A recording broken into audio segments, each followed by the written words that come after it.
Praise Lord. സ്നേഹവന്ദനങ്ങൾ. Israel എന്ന മഹാത്ഭുതം കഴിഞ്ഞ ദിവസങ്ങളിലൊക്കെ നമ്മൾ ഇസ്രയേൽ എന്ന രാഷ്ട്രത്തിൻ്റെ ചരിത്രവും പശ്ചാത്തലവും ഒക്കെ കേട്ടുകൊണ്ടിരിക്കുകയായിരുന്നു. ഇന്ന് 7ാമത്തെ എപ്പിസോഡാണ്, വളരെ അനുഗ്രഹിക്കപ്പെട്ട ഒരു എപ്പിസോഡ്. റോയ് പാസ്റ്റർ നമ്മളോടൊപ്പം ജോയിൻ ചെയ്തിട്ടുണ്ട്. ആമുഖങ്ങളില്ലാതെ സ്നേഹത്തോടു കൂടെ ആദരവോടുകൂടെ പ്രിയ റോയ് പാസ്റ്ററെ വെൽക്കം ചെയ്യുന്നു. Praise lord pastor. Praise lord. Praise lord പാസ്റ്ററെ. യാത്രയൊക്കെ കഴിഞ്ഞില്ലയോ? അതെ പാസ്റ്ററെ, തിരിച്ച് ബാംഗ്ലൂരിലെത്തി. പാസ്റ്റർ ബാംഗ്ലൂരിൽ ഇറങ്ങി, എനിക്കൊന്ന് പെട്ടെന്ന് മീറ്റിംഗ് ഉണ്ടായിരുന്നതുകൊണ്ട് വേഗത്തിൽ പോയി, പിന്നെ നമുക്ക് കാണാൻ പറ്റിയില്ല. പക്ഷെ നമ്മുടെ പ്രേക്ഷകർക്ക് ആ സെക്ഷൻ വളരെ അനുഗ്രഹമായിരുന്നു.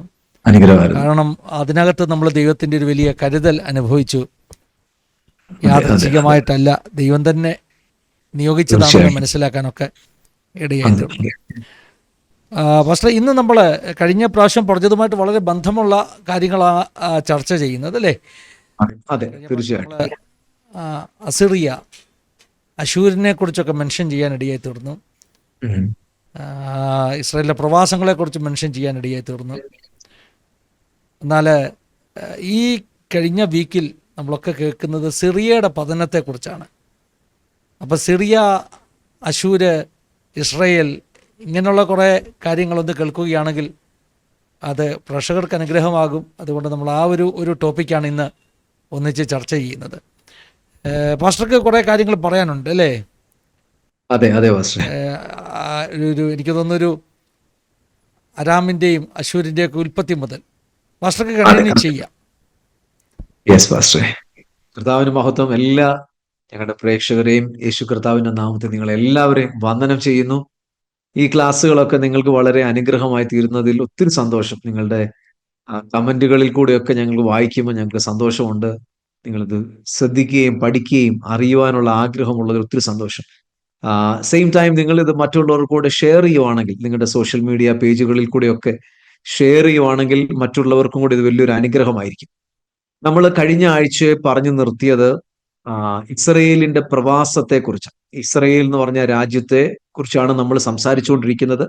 പ്രത്യേകിച്ച് നമ്മൾ വരുന്നത് ഈ കാലഘട്ടങ്ങളിൽ നടക്കുന്ന അവരുടെ യുദ്ധവും അവരുടെ രാജ്യവുമായിട്ട് ബന്ധപ്പെട്ട് നടക്കുന്ന പല ഇൻസിഡന്റുകളാണ്. അതിനകത്ത് കഴിഞ്ഞ ആഴ്ച നമ്മൾ പറഞ്ഞു നിർത്തി, ഇസ്രയേൽ എന്ന് പറഞ്ഞ രാജ്യം മരുഭൂമിയിൽ കൂടെ വരുന്ന വഴിക്ക് ദൈവം അവർക്ക് നിയമങ്ങളെ കൊടുത്തു, 613 കൽപ്പനകളെ കൊടുത്തു. അതിനുശേഷം ആ കൽപ്പനകളെ അവർ തെറ്റിച്ചപ്പോൾ ദൈവം അവരെ പല സ്ഥലത്തേക്ക് ശിക്ഷയ്ക്ക് അയച്ചു. അതിൽ ഒരു ഇസ്രയേൽ എന്ന് പറഞ്ഞ രാജ്യം ശലോമോന്റെ കാലശേഷം രണ്ടായിട്ട് പിരിഞ്ഞു. ഒന്ന് 10 ട്രൈബ് ഒരുമിച്ച്, 10 ഗോത്രങ്ങൾ ഒരുമിച്ച് ഇസ്രയേൽ രാജ്യമെന്നും, അടുത്തത് 2 ട്രൈബ് ഒരുമിച്ച് ജുഡിയ സമരിയ അല്ലെങ്കിൽ ജെറുസലേം എന്ന്, നോർത്തേൺ കിങ്ഡം എന്ന് രണ്ടായിട്ട് തിരിഞ്ഞു. അപ്പൊ ഇതിന് ശേഷം ഒരു സ്ഥലത്തെ വന്ന് ഇസ്രയേലിന്റെ 10 ട്രൈബുകളുള്ള ആ സ്ഥലത്തെ വന്ന് അശൂർ വന്ന് ആക്രമിച്ച് അവരെ പിടിച്ചുകൊണ്ട് പോവുകയും അവരെ ഉപദ്രവിക്കുകയും അല്പ വിടുതലുകൾ കിട്ടിയെങ്കിലും ഇസ്രയേൽ ദൈവത്തോടുള്ള ബന്ധത്തിലും ദൈവത്തിന്റെ വചനപ്രകാരം നിലനിന്നില്ല. സോ ആ 10 ട്രൈബുകളും അവിടുന്ന് പോകേണ്ടി വന്നു, ചിതറി പോകേണ്ടി വന്നു. പക്ഷെ ഇത് കാണുന്ന സമയത്ത് യെരുശലേം അല്ലെങ്കിൽ ആ 2 ട്രൈബ് മാനസാന്തരപ്പെടാമായിരുന്നു. പക്ഷെ എന്നിട്ടും അവര് മാനസാന്തരപ്പെടാഞ്ഞിട്ട് ദൈവം അവരെ ബാബിലോണിന്റെ കയ്യിൽ ഏൽപ്പിച്ചു. അങ്ങനെയാണ് യെരുശലേം എന്ന് പറഞ്ഞ ദേവാലയം തകരപ്പെടുന്നതും. അതിന്റെയൊക്കെ ചരിത്രങ്ങളിലേക്ക് നമുക്ക് മുമ്പിലോട്ട് വരാം. യെരുശലേം എന്ന് പറഞ്ഞ ദേവാലയത്തെ യെരുശലേമിൽ ഉണ്ടായിരുന്ന ദേവാലയത്തെ തകർത്ത് കളയുന്നത് നെബൂഖദ്നേസർ II. അദ്ദേഹം വരുന്നത് ബാബിലോണിൽ നിന്നുണ്ടായിരുന്നു. സോ അത് BC 606. നമുക്ക് ആ ചരിത്രങ്ങളും സമയങ്ങളും ഒക്കെ നമുക്ക് തുടർന്നുള്ള കാര്യങ്ങളിൽ പഠിക്കാം. പക്ഷേ ഇന്ന് നമ്മൾ പ്രധാനപ്പെട്ടതായിട്ട് ചിന്തിക്കേണ്ട ഒരു കാര്യമാണ്, ഇസ്രയേൽ ഇന്നത്തെ ഇസ്രയേൽ എന്ന് പറഞ്ഞ രാജ്യം അവര് സിറിയയുമായിട്ടുള്ള ഒരു വലിയ വെല്ലുവിളിയിലും അല്ലെങ്കിൽ സിറിയയുമായിട്ടുള്ള വലിയൊരു കോൺഫ്ലിക്റ്റിൽ പോവാം. ഈ സിറിയ എന്ന് പറഞ്ഞ രാജ്യവും നമ്മളിപ്പം പഠിക്കുന്ന കാര്യവുമായിട്ട് ഒരു വലിയ ബന്ധമുണ്ട്. നമുക്ക് നോക്കാം ഇത് എവിടെ നിന്നുകൊണ്ടാണ് ഈ സിറിയ എന്ന് പറഞ്ഞ രാജ്യം വരുന്നത്, ഇതിന്റെ ഉൽപ്പത്തി എവിടെ നിന്നുകൊണ്ടാണ്, അത് ഇസ്രയേലുമായിട്ട് എന്തെങ്കിലും ബന്ധമുണ്ടോ, ബൈബിളിൽ എന്തെങ്കിലും പ്രാധാന്യതയുണ്ടോ എന്ന് നമുക്ക് കാണാം. ബൈബിളിൽ പഴയ നിയമത്തിലും പ്രാധാന്യതയുണ്ട്, പുതിയ നിയമത്തിലും പ്രാധാന്യതയുണ്ട് കേട്ടോ. ഈ സിറിയ എന്ന് പറഞ്ഞ രാജ്യം അല്ലെങ്കിൽ ഈ രാജ്യവുമായിട്ട് ബന്ധപ്പെട്ട് ഈ സിറിയ എന്ന് പറഞ്ഞ രാജ്യം തുടങ്ങുന്നത് ഷേമിന്റെ സന്തതിയിൽ നിന്നുണ്ട്.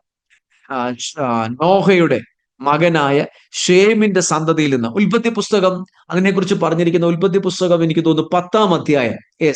ഉൽപ്പത്തി പുസ്തകം 10-ാം അധ്യായം അതിന്റെ 22-ാമത്തെ വാക്യം ഞാനൊന്ന് വായിക്കട്ടെ. ഉൽപ്പത്തി പുസ്തകം 10:22. ഷേമിന്റെ പുത്രന്മാർ ഏലാം, അശൂർ, അർപ്പഷാദ്, ലൂദ്, അരാം എന്ന് പറയുന്ന സ്ഥലത്തേക്കാണ്.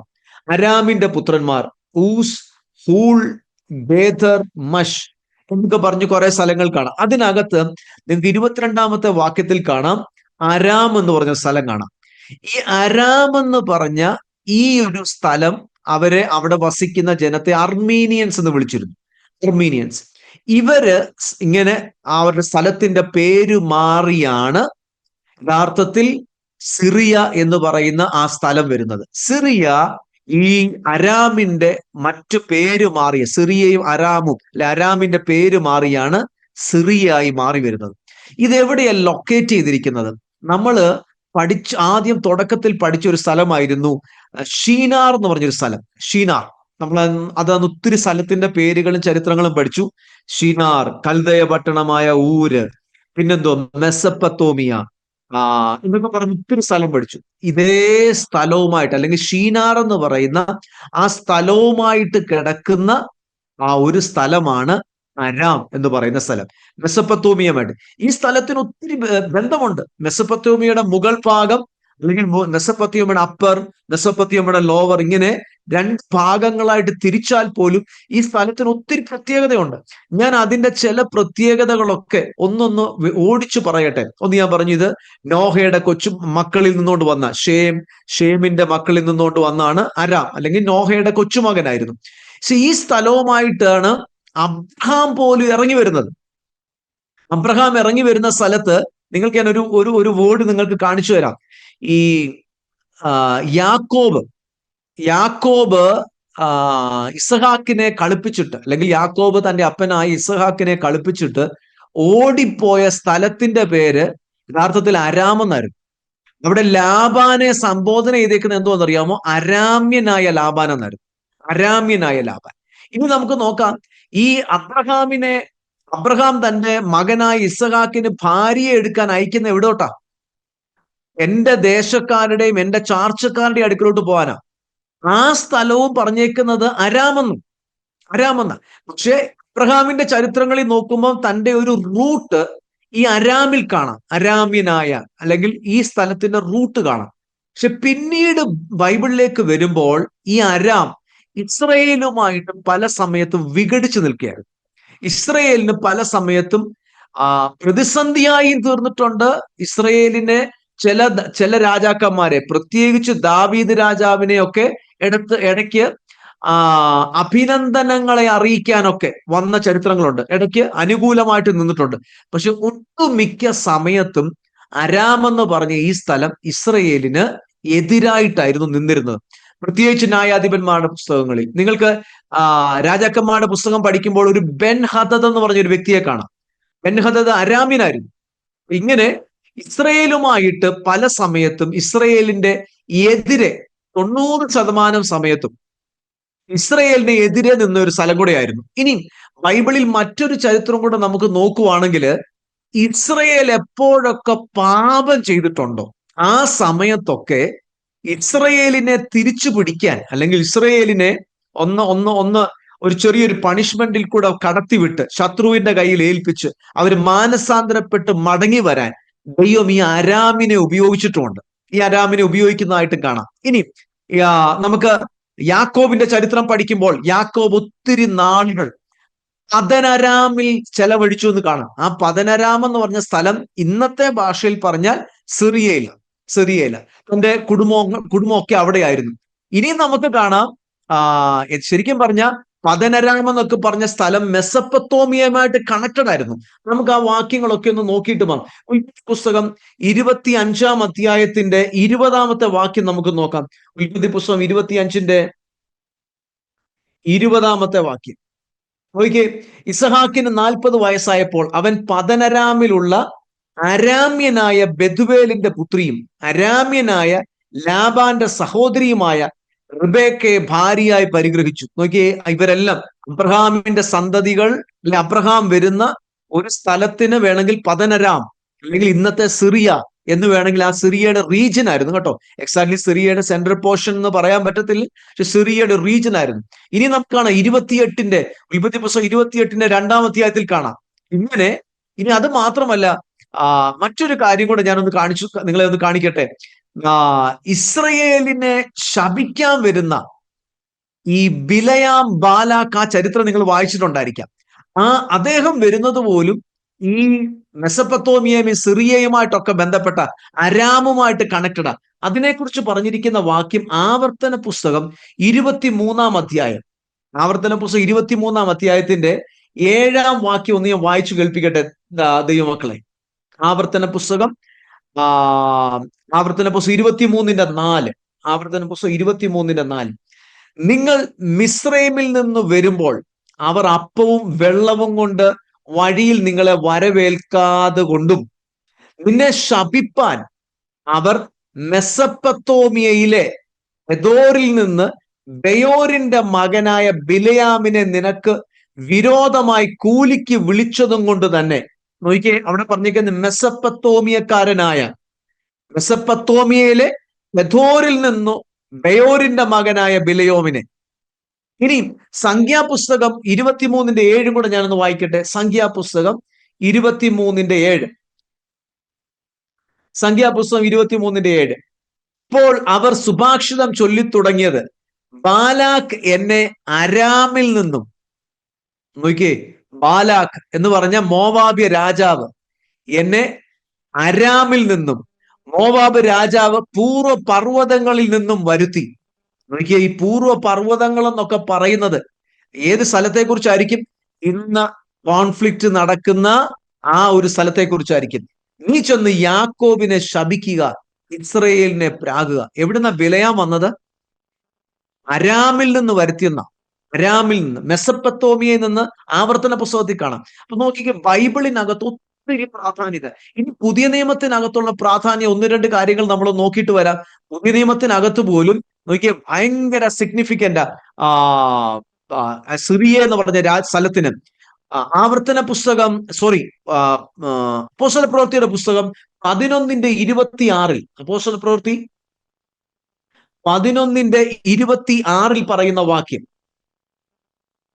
നോക്കിയേ, അവർ 1 സംവത്സരം മുഴുവനും സഭായോഗങ്ങളിൽ കൂടുകയും ബഹുജനത്തെ ഉപദേശിക്കുകയും ചെയ്തു. ആദ്യം അന്ത്യോക്യയിൽ വെച്ച് ശിഷ്യന്മാർക്ക് ക്രിസ്ത്യാനികൾ എന്ന പേരായി. അന്ത്യോക്യ എന്ന് പറഞ്ഞ സ്ഥലം, അവിടേക്ക് പൗലോസിനെ എത്തിക്കുന്നത് ബർന്നബാസ് ആണ്. ഇവിടെ ഈ സ്ഥലത്തിന്റെ ഒരു കമന്ററി പറയുന്നത്, ബൈബിൾ കമന്ററി പറയുന്നത്, ഈ സ്ഥലം സിറിയയുടെ ഭാഗം ആയിരുന്നു. നോക്കിയേ, അടുത്ത ദമാസ്കസ്, പൗലോസിന് എൻകൗണ്ടർ ഉണ്ടായ സ്ഥലം. ഇങ്ങനെ സിറിയയ്ക്കും ഇസ്രയേലിനും ബൈബിളിനകത്ത് ഭയങ്കര പ്രാധാന്യതയാണ്. ഞാൻ ഒരു കാര്യം കൂടെ, ഇന്നത്തെ നടന്ന 2024 ഈ അവസാന ദിവസങ്ങളിൽ, അല്ലെങ്കിൽ ഡിസംബറിന്റെ അവസാന ദിവസങ്ങളിൽ നടന്ന ഒരു കാര്യം കൂടെ നിങ്ങളുടെ മുമ്പിലേക്ക് എടുത്തു വന്നിട്ട് നമുക്ക് ബാക്കിയുള്ള കാര്യങ്ങൾ കർത്താവിന്റെ ദാസനിൽ കൂടെ തന്നെ നമുക്ക് കേൾക്കാം. ഇസ്രയേലുമായിട്ട് ബന്ധപ്പെട്ട് നമ്മൾ കഴിഞ്ഞ പ്രാവശ്യം പഠിച്ചിട്ടുണ്ടായിരുന്നു. ഇസ്രയേലിന് ദൈവം നിയമങ്ങളെ കൊടുത്തു. അതിനകത്ത് 7 എന്ന് പറയുന്ന ഒരു കോഡിങ്ങിനെ കുറിച്ച് കണ്ടു. നമ്മൾ കേട്ടായിരുന്നു ശബത്ത് ദിവസം, ശബത്ത് ആഴ്ച, ശബത്ത് വർഷം. ഇത് നമ്മൾ കേട്ടായിരുന്നു ജൂബിലി ഇയർ അല്ലെങ്കിൽ യോബേൽ സംവത്സരം. ഈ യോബേൽ സംവത്സരം എന്ന് പറഞ്ഞാൽ 7 ശബത്തുകൾ എണ്ണണം, 7 ശബത്ത് വർഷങ്ങൾ എണ്ണണം. അപ്പൊ 7 ശബത്ത് വർഷങ്ങൾ എണ്ണിയാൽ 49 വർഷം കിട്ടും. അതിന്റെ അടുത്ത വർഷം എന്തോ നടക്കുന്നേ? അടുത്ത വർഷം നടക്കുന്നത് ഫീസ്റ്റ് ഓഫ് യോം കിപ്പൂരിന്റെ അന്ന്. ഫീസ്റ്റ് ഓഫ് യോം കിപ്പൂരിന്റെ അന്ന്. നിങ്ങൾ ആ വേർഡ് ഓർത്തിരിക്കണേ, ഫീസ്റ്റ് ഓഫ് യോം കിപ്പൂർ, അല്ലെങ്കിൽ മഹാപാപ പരിഹാര ബലി. ആ ബലിയുടെ അത് കഴിഞ്ഞാൽ ഉടനെ, ബലി കഴിഞ്ഞെന്ന് കാഹളമൂതി ജനത്തെ അറിയിക്കും. ആ കാഹളം കഴിഞ്ഞാൽ ഉടനെ മറ്റൊരു കാഹളം മറ്റൊരു ശബ്ദത്തിൽ ഊതും. ആ കാഹളമാണ് ജൂബിലി ഇയറിന്റെ കാഹളം. ഈ കാഹളം കേട്ടാൽ അന്നേരം അടിമയ്ക്ക് തിരിച്ചു പോകാം. അടിമയുടെ അടിമത്തം കഴിഞ്ഞു. 2, അടിമയ്ക്ക് ഇനി അനുവാദം വേണ്ട തിരിച്ചു പോകാൻ. അടിമയ്ക്ക് തിരിച്ചു പോകാം. 7-ാം വർഷത്തിൽ അടിമയെ സ്വതന്ത്രമാക്കണം, അതിനൊരു അനുവാദമുണ്ട്. പക്ഷെ ജൂബിലി ഇയർ വന്നാൽ അടിമ സ്വതന്ത്രമാ. അടിമ മാത്രമല്ല, ദേശം സ്വതന്ത്രമാവുക. ഈ ദേശം സ്വതന്ത്രമാകുന്നതിനെ കുറിച്ചുള്ള ബൈബിളിലെ വേർഡ് എന്തോന്നറിയാമോ? ഈ വസ്തുവകകൾ, ഈ ദേശം ഒറിജിനൽ ആരുടെ ആയിരുന്നോ, ഒറിജിനൽ ഈ സ്ഥലം ആരുടെ ആയിരുന്നോ ആ സ്ഥലം ഒറിജിനൽ ഓണറിന് മടങ്ങിപ്പോകും. അതാണ് ജൂബിലി ഇയറിന്റെ ഏറ്റവും വലിയൊരു പ്രത്യേകത. ഒറിജിനൽ സ്ഥലം ആരുടെയാണോ 50-ാം വർഷം കഴിയുമ്പോൾ ഇത് അവർക്ക് മടങ്ങിപ്പോയിരിക്കും. നിങ്ങൾക്ക് ആ വേർഡ് കിട്ടിയെന്ന് മനസ്സിലാവുക. ഒന്ന് കേട്ട് നോക്കിയേ. ഞാൻ അതിന്റെ കണക്കിന്റെ ഡീറ്റെയിലേക്ക് വരാം. 1973 ഒക്ടോബർ 6-ാം തീയതി ഇസ്രയേലിനെതിരെ യുദ്ധം, PLO അല്ലെങ്കിൽ ഇസ്രയേലിനെതിരെ അറബ് നേഷൻസ് ഒരുമിച്ച് യുദ്ധം പൊട്ടിപ്പുറപ്പെട്ടു ഇസ്രയേലിനെ തകർക്കാൻ. 1967 നഷ്ടമായ സ്ഥലങ്ങളെല്ലാം, ഗോളൻ ഹൈറ്റ്സും വെസ്റ്റ് ബാങ്കും അല്ലെങ്കിൽ സിനായി പെനിസുലായും ഇങ്ങനെയുള്ള അനേക സ്ഥലങ്ങൾ തിരിച്ചു പിടിക്കാൻ വേണ്ടി 1967 അവർക്ക് ജെറുസലേം അവർക്ക് കിട്ടുന്നത്. 67 യുദ്ധത്തിലാണ് കിട്ടുന്നത്. ഈ നഷ്ടപ്പെട്ട 67 യുദ്ധത്തിൽ നഷ്ടമായ സ്ഥലങ്ങളെല്ലാം തിരിച്ചു പിടിക്കാൻ ഇവർ ഒരുമിച്ച് കൂടി വീണ്ടും യുദ്ധം ചെയ്ത ഒരു പ്രധാനപ്പെട്ട യുദ്ധമായിരുന്നു 1973 യുദ്ധം. ഈ 1973 യുദ്ധം നമ്മളൊന്ന് നോക്കാമെങ്കിൽ, ആ യുദ്ധത്തിന് ശത്രു തെരഞ്ഞെടുത്ത ദിവസം, ആ ദിവസത്തെ കുറിച്ച് പോലും നമ്മളോർക്ക് 1973 തെരഞ്ഞെടുത്ത ദിവസത്തെ കുറിച്ച് വല്ല ബൈബിളിൽ പറഞ്ഞിട്ടുണ്ടോ? ആ സമയത്തെക്കുറിച്ച് പറഞ്ഞിട്ടില്ലെങ്കിലും ചില ഇൻസിഡന്റുകൾ പറഞ്ഞിട്ടുണ്ട്. ഞാൻ ആ വാക്കുകൾ ഒന്ന് വിശദീകരിച്ചോട്ടെ. പിന്നെ പാസ്റ്റർ ആ വാക്ക് ഞാനൊന്ന് നമ്മുടെ പ്രേക്ഷകരോടൊന്ന് വിശദീകരിച്ചോട്ടെ. ഓക്കെ, നമുക്ക് ഇസ്രയേലിനെ ഉപദ്രവിക്കാൻ വേണ്ടി, ഇസ്രയേലിനെ തകർക്കാൻ വേണ്ടി ശത്രു തെരഞ്ഞെടുത്ത ഒരു ദിവസമായിരുന്നു യോം കിപ്പൂർ എന്ന് പറഞ്ഞ ആ ഫീസ്റ്റിന്റെ അന്ന്. എന്തുകൊണ്ട് അന്ന് തെരഞ്ഞെടുത്തത്? അതിനെക്കുറിച്ച് ബൈബിളിൽ എന്തെങ്കിലും പറഞ്ഞിട്ടുണ്ടോ? നോക്കി, 1973 ഒക്ടോബർ 6 അവരുടെ ഫീസ്റ്റ് ഓഫ് അറ്റോൺമെന്റ്, മഹാപാപ പരിഹാര ബലി നടക്കുന്നതിന്റെ അന്ന് ഇസ്രയേലിനെ ഈജിപ്തിൽ നിന്നും പല സ്ഥലങ്ങളിൽ നിന്ന് ഒരുമിച്ച് ആക്രമിച്ചു. ഞാൻ അതിന്റെ കാര്യങ്ങളൊന്ന് പറയാൻ വേണ്ടി പോവാ.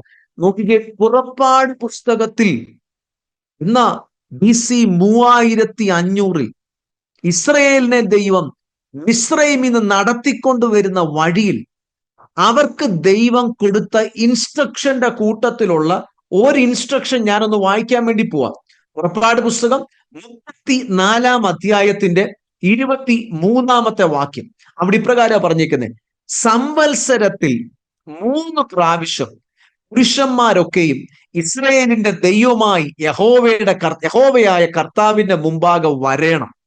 നോക്കിയേ, സംവത്സരത്തിൽ 3 പ്രാവശ്യം നിന്റെ പുരുഷ പ്രജയൊക്കെയും നിന്റെ ദൈവമായ യഹോവയെ ആരാധിക്കേണ്ടതിന് അവർ യഹോവയുടെ സന്നിധിയിൽ കയറി വരണം. 24-ാമത്തെ വാക്യം: ഞാൻ ജാതികളെ നിന്റെ മുമ്പിൽ നിന്ന് ഓടിച്ചു കളഞ്ഞ് നിന്റെ അതിർത്തികളെ വിശാലമാക്കും. നീ സംവത്സരത്തിൽ 3 പ്രാവശ്യം നിന്റെ ദൈവമായ യഹോവയുടെ മുമ്പാകെ ചെല്ലുവാൻ കയറിപ്പോയിരിക്കുമ്പോൾ ഒരു മനുഷ്യനും നിന്റെ ദേശം മോഹിക്കത്തില്ല. ആ വേർഡുകൾ നിങ്ങളൊന്ന് മനസ്സിരുത്തി ഒന്ന് പഠിക്കണം. ഏതൊക്കെയാ ദൈവം പറഞ്ഞേക്കുന്നത്? ഇസ്രായേലിനോട് പറയാം, നീ സംവത്സരത്തിൽ നിന്റെ പുരുഷപ്രജയൊക്കെ 3 പ്രാവശ്യം ആലയത്തിൽ എന്റെ അടുക്കൽ കയറി വരണം. ഈ 3 പ്രാവശ്യം എന്ന് പറഞ്ഞാൽ പള്ളിയിൽ 3 പ്രാവശ്യം പോകാനല്ല.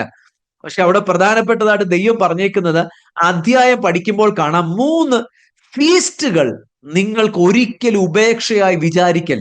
ഒന്നാമത്തെ ഫീസ്റ്റ്, പെസഹായുടെ ഫീസ്റ്റിന് നിങ്ങൾ സകലവരും എന്റെ ആലയത്തിൽ വരണം. എന്റെ അടുക്കൽ കയറി വരിക എന്ന് പറഞ്ഞാൽ ആ വേർഡിന്റെ അർത്ഥം എന്റെ ആലയത്തിൽ വരിക.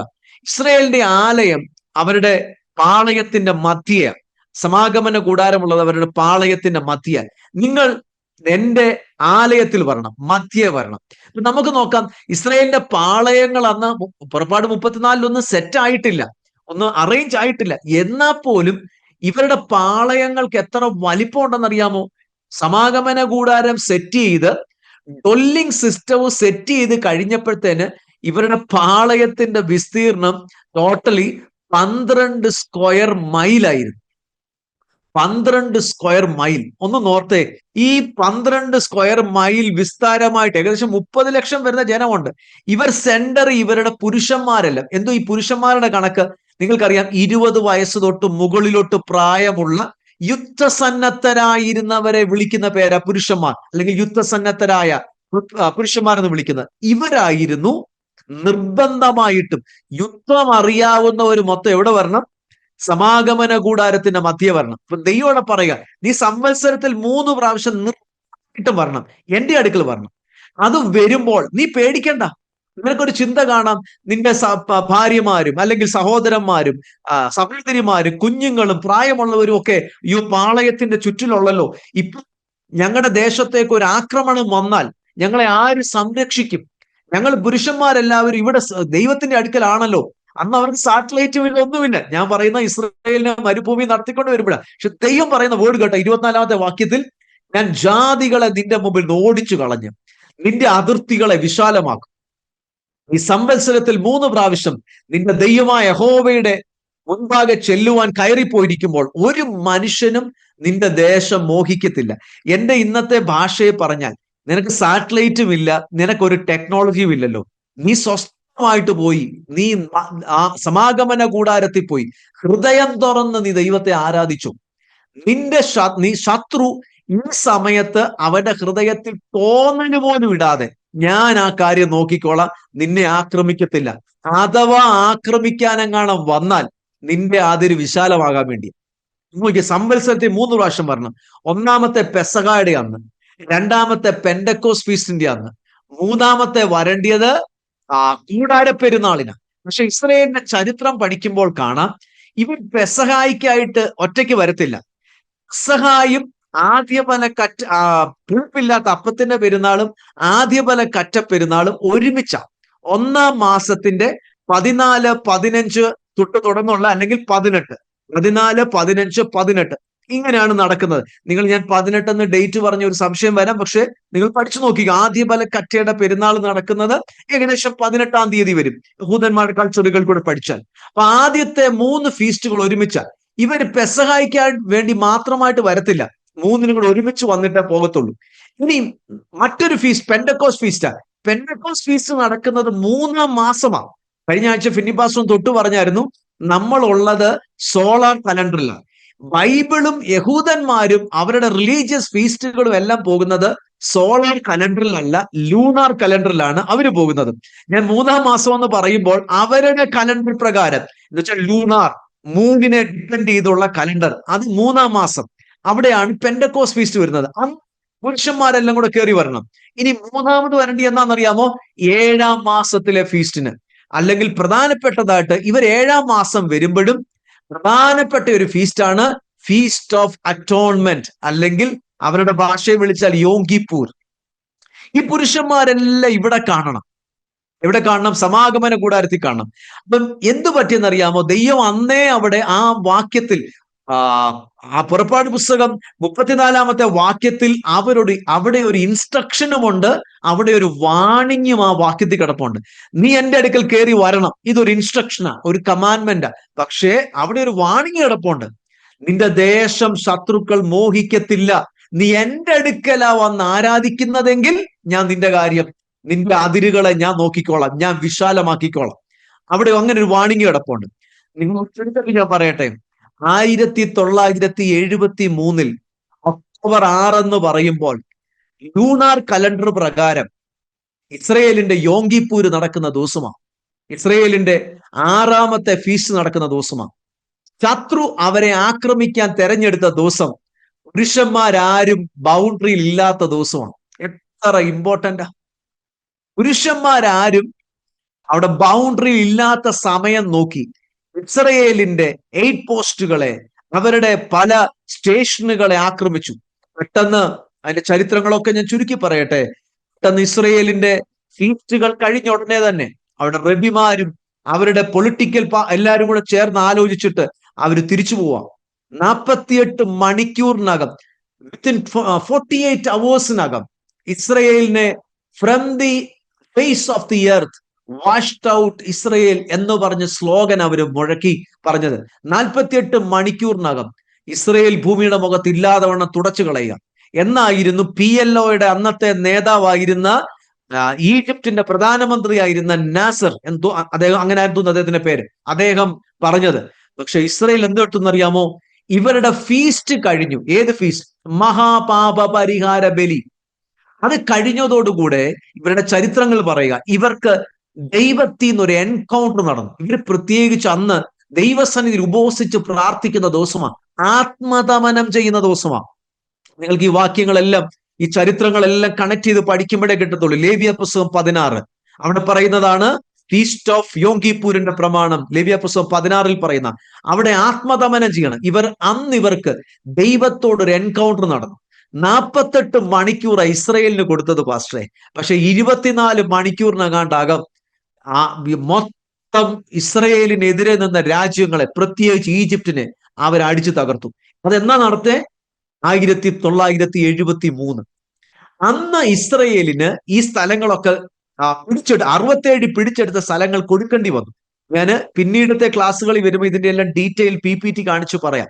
നോക്കിയേ, അവിടെ നിന്ന് തുടങ്ങിക്കഴിഞ്ഞാൽ 1973 ഒക്ടോബർ 6 തൊട്ട് ഒരു 50 വർഷം എണ്ണിയാൽ, ജൂബിലി ഇയർ എണ്ണിയാൽ വന്ന് നിൽക്കുന്ന ദിവസം 2023 ഒക്ടോബർ 7 വന്ന് നിൽക്കുന്നു.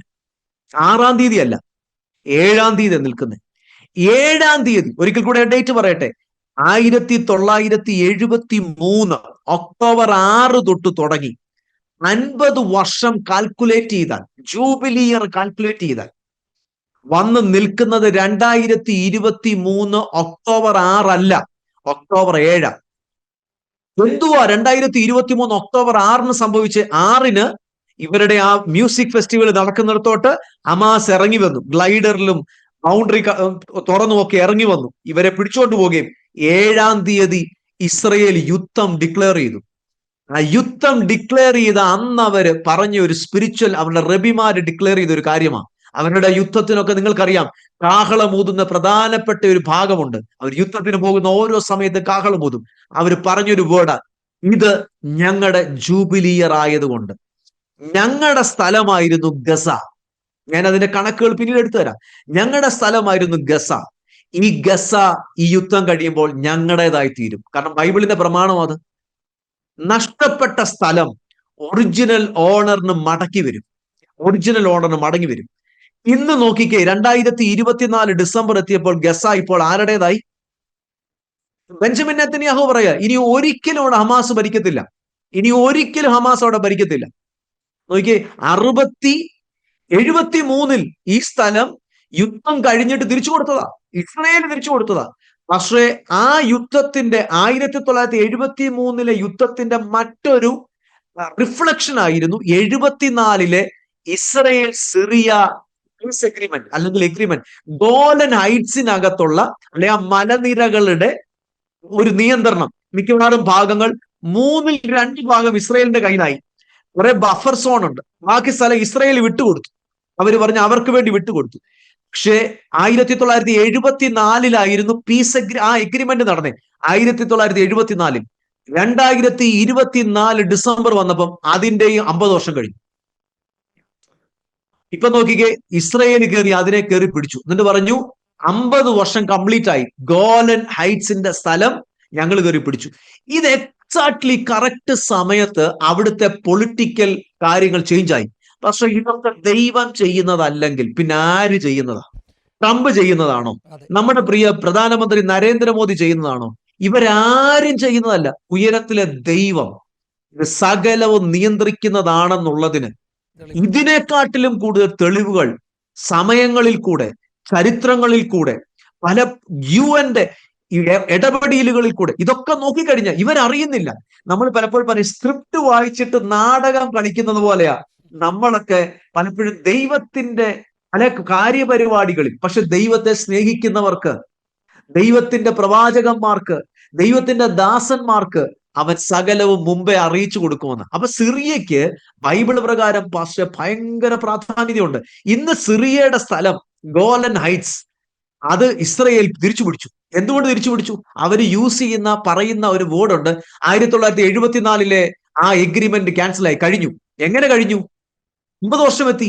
ഇസ്രയേലിന്റെ കണക്ക് പ്രകാരം 50 വർഷമുള്ള അവർക്ക് അവരുടെ കണക്ക് പ്രകാരം. കാരണം ജൂബിലി ഇയർ വന്നു കഴിഞ്ഞാൽ അവരുടെ കയ്യിൽ നിന്ന് നഷ്ടമായതൊക്കെ അവർ തിരിച്ചു പിടിക്കും. നോക്കിയേ, 73 ആ യുദ്ധം നിമിത്തം നഷ്ടമായ ഗസ ഇപ്പൊ തിരിച്ചു വന്നു. ഇതൊക്കെ ആർക്ക് ചെയ്യാൻ പറ്റും? ആർക്ക് ചെയ്യാൻ പറ്റും പാസ്റ്ററെ? ദൈവത്തിനല്ലാതെ. ഇതിനകത്ത് ഞാൻ പാസ്റ്റർ സമയം തരാൻ കണ്ടിന്യൂ ചെയ്യണം. ഞാനിതിനകത്ത് പാസ്റ്റർ പറയുമ്പോൾ തന്നെ എൻ്റെ മനസ്സിൽ ഇങ്ങനെ തിരക്കി വന്ന പറഞ്ഞാട്ടെ കാര്യങ്ങൾ. പാസ്റ്ററെ. ഒന്ന്, കഴിഞ്ഞ പ്രാവശ്യം നമ്മളുടെ ആ ട്രെയിനിൽ വെച്ചുള്ള നമ്മുടെ ആ ഡിസ്കഷനിൽ നമ്മൾ പറഞ്ഞു, പാസ്റ്റർ പറഞ്ഞു, every crisis in the world, ലോകത്തിലുണ്ടാകുന്ന എല്ലാ ക്രൈസിസും ഇസ്രായേലിൻ്റെ എക്സ്പാൻഷനാണ്, അവർക്ക് ഗുണത്തിനാണ്. ഇപ്പം ഈ സിറിയയിൽ നടക്കുന്ന സംഭവ വികാസങ്ങൾ നമ്മൾ പഠിച്ചു നോക്കിയാൽ ഈ പല സെക്കുലർ മീഡിയയിലെ ആളുകളും പറഞ്ഞു ഇസ്രായേലിൻ്റെ യോഗം തെളിഞ്ഞിരിക്കുകയാണ്. നമ്മളങ്ങനെയല്ലേ പറഞ്ഞു, അവൻ്റെ നല്ല യോഗമാണ്, നല്ല കാലമാണ്. അങ്ങനല്ല. നമ്മുടെ ഈ ഒരു തീവ്ര വലതുപക്ഷ ചിന്തകനുണ്ടല്ലോ, TG, അദ്ദേഹത്തിൻ്റെ ഒരു വീഡിയോയിൽ അദ്ദേഹം പറഞ്ഞത് ഇസ്രായേലിൻ്റെ യോഗം തെളിഞ്ഞെന്നാണ്.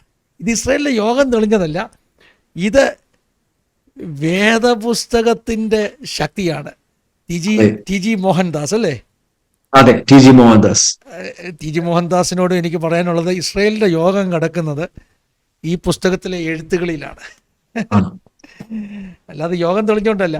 അല്ലെ പിന്നെ ഈ പറഞ്ഞ പോലെ ട്രംപ് വരുന്നു, പിന്നെ ലോകത്തിലുണ്ടാകുന്ന എല്ലാ ചലനങ്ങളും ഇസ്രായേലിൻ്റെ യോഗം തെളിയാൻ എങ്ങനെയാണ് കാരണമായി തീരുന്നത്? ഇവിടെയാ പാസ്റ്ററെ കഴിഞ്ഞ ദിവസങ്ങളിൽ നമ്മൾ പറഞ്ഞൊരു സങ്കീർത്തന ഭാഗം, 83-ാം സങ്കീർത്തനത്തിൻ്റെ അവസാനത്തെ ഭാഗം, സകല ലോക രാഷ്ട്രങ്ങളും സകല നേഷൻസും അറിയും യഹോവ തന്നെ ദൈവമെന്ന്. ആരാ ദൈവമെന്ന് ലോകത്തിലെ ഓരോ രാജ്യങ്ങളും നമ്മുടെ നാട്ടിലെ കൊച്ചു പിള്ളേർ പണ്ട് പറയുന്നത് പോലെ, ഇന്ന ഭാഷ ഉണ്ടോ എന്ന് എനിക്കറിയത്തില്ല, സുല്ലിട്ട് പറയും അല്ലേ? പണ്ട് പറയത്തില്ല സുല്ലിടാമോ എന്ന്. ഓരോ രാജ്യങ്ങളെ വിളിച്ച് പറയും സുല്ലിടാമോ എന്ന് ചോദിക്കും. സുല്ലിടാമെങ്കിൽ എന്താ പറയേണ്ടത്? ഇസ്രായേലിൻ്റെ ദൈവം ജീവനുള്ള ദൈവമാണ്. അത് വലിയ അത്ഭുതം പാസ്റ്ററെ, വലിയ അത്ഭുതം. നമുക്ക് ഈ നമ്മുടെ ഈ ടെലികാസ്റ്റ് ഇന്ന് വ്യാഴാഴ്ചയാണ് നമ്മളിത് ചെയ്യുന്നത്. ഇന്ന് വൈകിട്ടൊരു സാക്ഷ്യം വരുന്നുണ്ട് പാസ്റ്ററെ. ഇസ്രായേലിലെ ബോംബുകൾക്ക് നടുവിൽ നിന്നുള്ളൊരു സാക്ഷ്യമാണ് ഇന്ന് വൈകിട്ട് നമ്മുടെ സാക്ഷ്യം. നമ്മളീ പറഞ്ഞ ഒക്ടോബർ 7 ആ ആക്രമണം മുതൽ ആ സാക്ഷ്യം പറയുന്ന വ്യക്തി ഇസ്രായേലിൽ ടെലവീവ് എയർപോർട്ടിൽ നിന്ന് ടേക്ക് ഓഫ് ചെയ്ത മിനിറ്റുകൾക്ക് ശേഷം ടെലവീവ് എയർപോർട്ടിൽ ബ്ലാസ്റ്റ് ഉണ്ടായി. ഭയങ്കര ഒരു സാക്ഷ്യമാണ്. ദൈവം മിനിറ്റുകൾക്ക് മുമ്പേ ആ വ്യക്തി അവിടെ നിന്ന് പുറത്തു കൊണ്ടുവന്നുള്ള സാക്ഷ്യത്തിൻ്റെ രസം ഞാൻ ഇവിടെ മുഴുവൻ കഥയും പറഞ്ഞ് കളയുന്നില്ല. നമുക്ക് വൈകിട്ട് എൻ്റെ കഥയ്ക്കകത്ത് ആ സാക്ഷ്യം കേൾക്കാം. ഞാൻ ഈ ദിവസങ്ങളിലൊക്കെ ആവർത്തിച്ച് പറയുന്ന കാര്യമാണ്, ആരൊക്കെ ഇസ്രായേലിലേക്ക് കയറി ആക്രമിച്ചിട്ടുണ്ടോ, എന്നൊക്കെ ആക്രമിച്ചിട്ടുണ്ടോ, അവരുടെ ടെറിറ്ററി എക്സ്പാൻഡായി. ഇവിടെ ഇതാ സിറിയയ്ക്ക് സംഭവിച്ചത്. സത്യത്തിൽ ഈ സിറിയയുടെ പ്രസിഡന്റ് വീണു, അവിടുത്തെ ഏകാധിപത്യം അവസാനിച്ചു. അദ്ദേഹം, ആദ്യം ഞാൻ കണ്ട വാർത്ത വിമാനാപകടത്തിൽ അദ്ദേഹം ഇല്ലാതായി തീർന്നെന്നൊക്കെയാണ്. പാസ്റ്റർ ശ്രദ്ധിച്ചോന്ന് എനിക്കറിയത്തില്ല. ആദ്യമൊക്കെ ന്യൂസ് ഫ്ലാഷ് അങ്ങനെ വന്നത് കേട്ടോ. അതായത് ആസാദ്, അദ്ദേഹം സഞ്ചരിച്ച വിമാനം കാണാനില്ല, റഡാറിൽ നിന്ന് അപ്രത്യക്ഷമായി, വിമാനാപകടത്തിൽ മരിച്ചതായി സംശയിക്കപ്പെടുന്നു എന്നൊക്കെ പറഞ്ഞപ്പോൾ എൻ്റെ മനസ്സ് പറഞ്ഞു, എൻ്റെ ദൈവമേ, ഇതെന്തോ ഈ ലോകത്ത് നടക്കുന്നത്, എന്തൊരു ചലനങ്ങളാണ് ലോകത്ത് നടക്കുന്നത്. പിന്നീട് പറഞ്ഞു അദ്ദേഹം പോയി പുട്ടിൻ്റെ അടുക്കൽ, അദ്ദേഹം ഇപ്പോൾ സുവാസത്തിലാണ്, രക്ഷപ്പെട്ടു പോയി എന്നൊക്കെ പിന്നെ നമ്മൾ കേൾക്കുവാനിടയായി തീർന്നു. പക്ഷേ ഈ ഒരു വീഴ്ചയുടെ സമയം കൊണ്ട് തന്നെ ഇസ്രായേൽ ഗോലാൻ കുന്ന് പിടിച്ചെടുത്തു. മാത്രമല്ല ഒരു സിറിയയുമായിട്ടുള്ളൊരു ബഫർ സോൺ അവരുടെ സ്വപ്നമാണ്. അവർക്ക് ഇടയ്ക്കൊരു സ്ഥലം വേണം. അപ്പോൾ അതങ്ങ് അവരങ്ങ് എക്സ്പാൻഡ് ചെയ്തു. അപ്പോൾ ചുരുക്കി പറഞ്ഞാൽ ഗുണം ആർക്കാണ് ഉണ്ടായത്? ഗുണമുണ്ടായത് ഇസ്രായേലിന്. ലോകത്തിലുണ്ടാകുന്ന എല്ലാ ക്രൈസിസിൻ്റെയും ഗുണം ഇസ്രായേലിനുണ്ടാകുന്നത്. ഇനിയിപ്പോൾ എനിക്കറിയില്ല, നമ്മുടെ സിറിയയിൽ ഇനിയും ആട് മേയ്ക്കാൻ പോയവരൊക്കെ ഇനിയും ആട് മേയ്ക്കാൻ വേണ്ടി കൂടുതൽ ആളിനെ റിക്രൂട്ട് ചെയ്യുമ്പോൾ സിറിയയുടെ ഭാവി എന്താണെന്ന് നമുക്കറിയത്തില്ല. കാരണം ഇപ്പം പുതുതായിട്ട് ഭരണത്തിൽ വരുന്നവരും ഒത്തിരി തീവ്രാശയങ്ങളുള്ള ഒരു കൊയാലേഷനാണ്, പല പാർട്ടികൾ കൂടിയാണ് വരുന്നത്. നമുക്കറിയാനൊക്കത്തില്ല അവരുടെ ഭാവി. പക്ഷേ ഒരു കാര്യം, ഇസ്രായേലിൻ്റെ ഭാവിയെക്കുറിച്ച് നമുക്ക് നല്ല ഉറപ്പാണ്. കാരണം ഇസ്രായേലിൻ്റെ ഭാവി മുഴുവൻ ഇരിക്കുന്നത് ഈ പുസ്തകത്തിലെ വചനങ്ങളിലാണ്. ഞാൻ ഇന്ന് വൈകിട്ട് നമുക്ക് ടെസ്റ്റിമോണി പറയാൻ വരുന്ന ആ ടെസ്റ്റിമോണിയുടെ റെക്കോർഡിങ് കഴിഞ്ഞു കേട്ടോ. അപ്പോൾ ആ സഹോദരിയോട് പറഞ്ഞു, സഹോദരി നിങ്ങൾക്ക് ഡബിൾ വാഗ്ദത്തമാണ്. അല്ല, ഇസ്രായേലിന് ഡബിൾ വാഗ്ദത്തമാണ്. ഒന്ന്, ഈ വേദപുസ്തകത്തിൽ കിടക്കുന്ന കുറേ വചനങ്ങളുടെ വാഗ്ദത്തം അവർക്കുണ്ട്. പിന്നെ കൂട്ടത്തിൽ ആയിരക്കണക്കിന് കേരളത്തിലെ മലയാളികളായ ദൈവമക്കൾ ഇന്ന് ഇസ്രായേലിൽ താമസിച്ച് ജോലി ചെയ്യുന്നുണ്ട്. അവർക്കുള്ള പേഴ്സണൽ പ്രോമിസസ് ഉണ്ട്. സത്യമല്ലേ മാസ്റ്ററെ? അപ്പോൾ ഇസ്രായേലിന്റെ ഭാഗ്യം, ഞാൻ സ്വല്പം എക്സാഗ്രേറ്റ് ചെയ്ത് പറയുമെന്ന് എനിക്കറിയാം, പക്ഷെ സന്തോഷം കൊണ്ട് പറയാം, വേദപുസ്തകത്തിലെ വാഗ്ദത്തവും പിന്നെ ആ കൂട്ടത്തിൽ നമ്മുടെ മലയാളം മണ്ണിൽ നിന്ന് കുറേ നേഴ്സുമാർ ഇസ്രായേലിൽ പോയി ജോലി ചെയ്യുന്നുണ്ട്, അവർക്കൊക്കെ കുറേ വാഗ്ദത്തങ്ങളുണ്ട്. അതുകൊണ്ട് തന്നെ കുറേ സമാധാനത്തിൻ്റെ കാലം ഇനിയും ഇസ്രായേലിനുണ്ടെന്ന് നമുക്കങ്ങ് വിശ്വസിക്കാം. അല്ലെങ്കിൽ പിന്നെ ഈ ചരിത്രം ഇങ്ങനെ മാറത്തില്ല. ഇപ്പോൾ ലോകമഹായുദ്ധം ഉണ്ടാകുന്നതെന്ന് പറഞ്ഞാൽ ചില സെക്കുലർ മീഡിയകളൊക്കെ പറയാൻ തുടങ്ങിയത് ഞാൻ ചിരിച്ചു, എൻ്റെ വീട്ടിൽ ഇരുന്ന് ചിരിച്ചു ഈ വാർത്തകൾ കേൾക്കുമ്പോൾ. തേർഡ് വേൾഡ് വാർ മണ്ണാങ്കട്ട, ഒരു ചുക്കും ഉണ്ടാകത്തില്ലെന്ന് പറഞ്ഞ് ഞാൻ ചിരിച്ചു. കാരണം എന്താണെന്നറിയാം, ഈ വേദപുസ്തകം പറയുന്നു എപ്പോഴാണ് തേർഡ് വേൾഡ് വാർ ഉണ്ടാകുന്നത്. അതൊക്കെ ഈ വേദപുസ്തകത്തിൽ എഴുതി വെച്ചിരിക്കുക. നമുക്ക് പിന്നീട് ഒരു സെഷനിൽ അതിനെക്കുറിച്ച് പറയാം. പ്രഷകരോട് ഇടയ്ക്കങ്ങ് പറയുക, ഈ നടക്കുന്ന പ്രകമ്പനങ്ങളൊന്നും തേർഡ് വേൾഡ് വാറായി മാറത്തില്ല, ഇപ്പോൾ മാറത്തില്ല. തേർഡ് വേൾഡ് വാർ വരും, പക്ഷേ ഇപ്പോൾ അതൊന്നും സംഭവിക്കത്തില്ല. ഇപ്പോൾ സംഭവിക്കുന്നത് ഈ പറഞ്ഞ പോലെ പതിയെ ഇസ്രായേലിൻ്റെ അതിർത്തികൾ വലുതായിക്കൊണ്ടിരിക്കുന്ന സംഭവങ്ങളാണ്. ഞാൻ ഒത്തിരി സംസാരിക്കുന്നില്ല, എൻ്റെ സൗണ്ടിൻ്റെ പ്രശ്നമുണ്ട്. പക്ഷേ പാസ്റ്റർ പറഞ്ഞു വന്നപ്പോൾ ആവേശം കൊണ്ട് അങ്ങ് പറഞ്ഞു പോയത്. പാസ്റ്റർക്ക് സമയം തരാം. സിറിയ എന്ന രാജ്യം, ഈ സിറിയ എന്ന വാക്ക് തന്നെ അശൂർ എന്ന ആ വാക്കിൽ നിന്ന് ഒറിജിൻ ചെയ്തതാണ്. പക്ഷേ എക്സാക്ട്ലി ആ ഒരു വേദപുസ്തക കാലഘട്ടത്തിലെ അശൂർ എന്ന് പറയുന്ന നേഷൻ അല്ല ഇന്നത്തെ സിറിയ. ആ ഭൂവിഭാഗത്തിൻ്റെ ഒരു ഭാഗമാണ്. അപ്പോൾ നമ്മൾ ഒരിക്കലും ചിന്തിക്കില്ല അതേ അശൂർ റീക്രിയേറ്റ് ചെയ്ത് വന്നിരിക്കുന്ന സ്ഥലമാണ് ഇന്നത്തെ ആ ഒരു രാജ്യമാണ് ഇന്നത്തെ സിറിയ എന്ന് നമ്മൾ ചിന്തിക്കരുത്. എന്നാൽ വേദപുസ്തകത്തിൽ അശൂരിനെ കുറിച്ച് പ്രവചനങ്ങളുണ്ട്. പ്രത്യേകിച്ച് യെശയ്യാ പറയുന്ന ഒരു പ്രവചനം, അശൂർ പുരുഷൻ്റേതല്ലാത്ത വാളാൽ വീഴും എന്ന് പറഞ്ഞാൽ അശൂര് തോൽക്കപ്പെടുന്നത് ഏതെങ്കിലും മനുഷ്യൻ്റെ ശക്തി കൊണ്ടല്ല, ദൈവികമാകുന്ന ശക്തി തന്നെ അവനെ വെട്ടി താഴെ ഇടും എന്നൊക്കെയുള്ള പ്രവചനങ്ങൾ. അശൂരിലേക്ക് പ്രവാസത്തിലേക്ക് ജനത്തെ കൊണ്ടുപോയി. പക്ഷെ പ്രവാചകനായ യെശയ്യാവ് പ്രവചിച്ചത് എന്താണെന്നറിയോ? വളരെ പ്രസിദ്ധമായ വാക്യമാണ്. നമ്മൾ ഏറ്റവും കൂടുതൽ ഈ അനോയിൻറ്റിങ്ങിനെ കുറിച്ച് പഠിപ്പിക്കുമ്പോൾ പറഞ്ഞൊരു വാക്യമുണ്ട്, പുഷ്ടി നിമിത്തം നുക ഒടിഞ്ഞു പോകും. പവർഫുൾ വാക്യം. Because of the anointing the yoke shall be broken. യെശയ്യാവ് 10-ാം അധ്യായം. അതെന്തിനെക്കുറിച്ച് പറയുന്ന വാക്യമാണ്? അത് നമ്മൾ സ്പിരിച്വലിയാണ് നമ്മുടെ മേൽ ഇറങ്ങുന്ന സ്പിരിച്വൽ അനോയിൻറ്റിങ്, അതിൻ്റെ പുഷ്ടി നിമിത്തം നമ്മുടെ മേലുള്ള നുക ഒടിഞ്ഞു പോകുന്നു വ്യാഖ്യാനിക്കുന്നത്.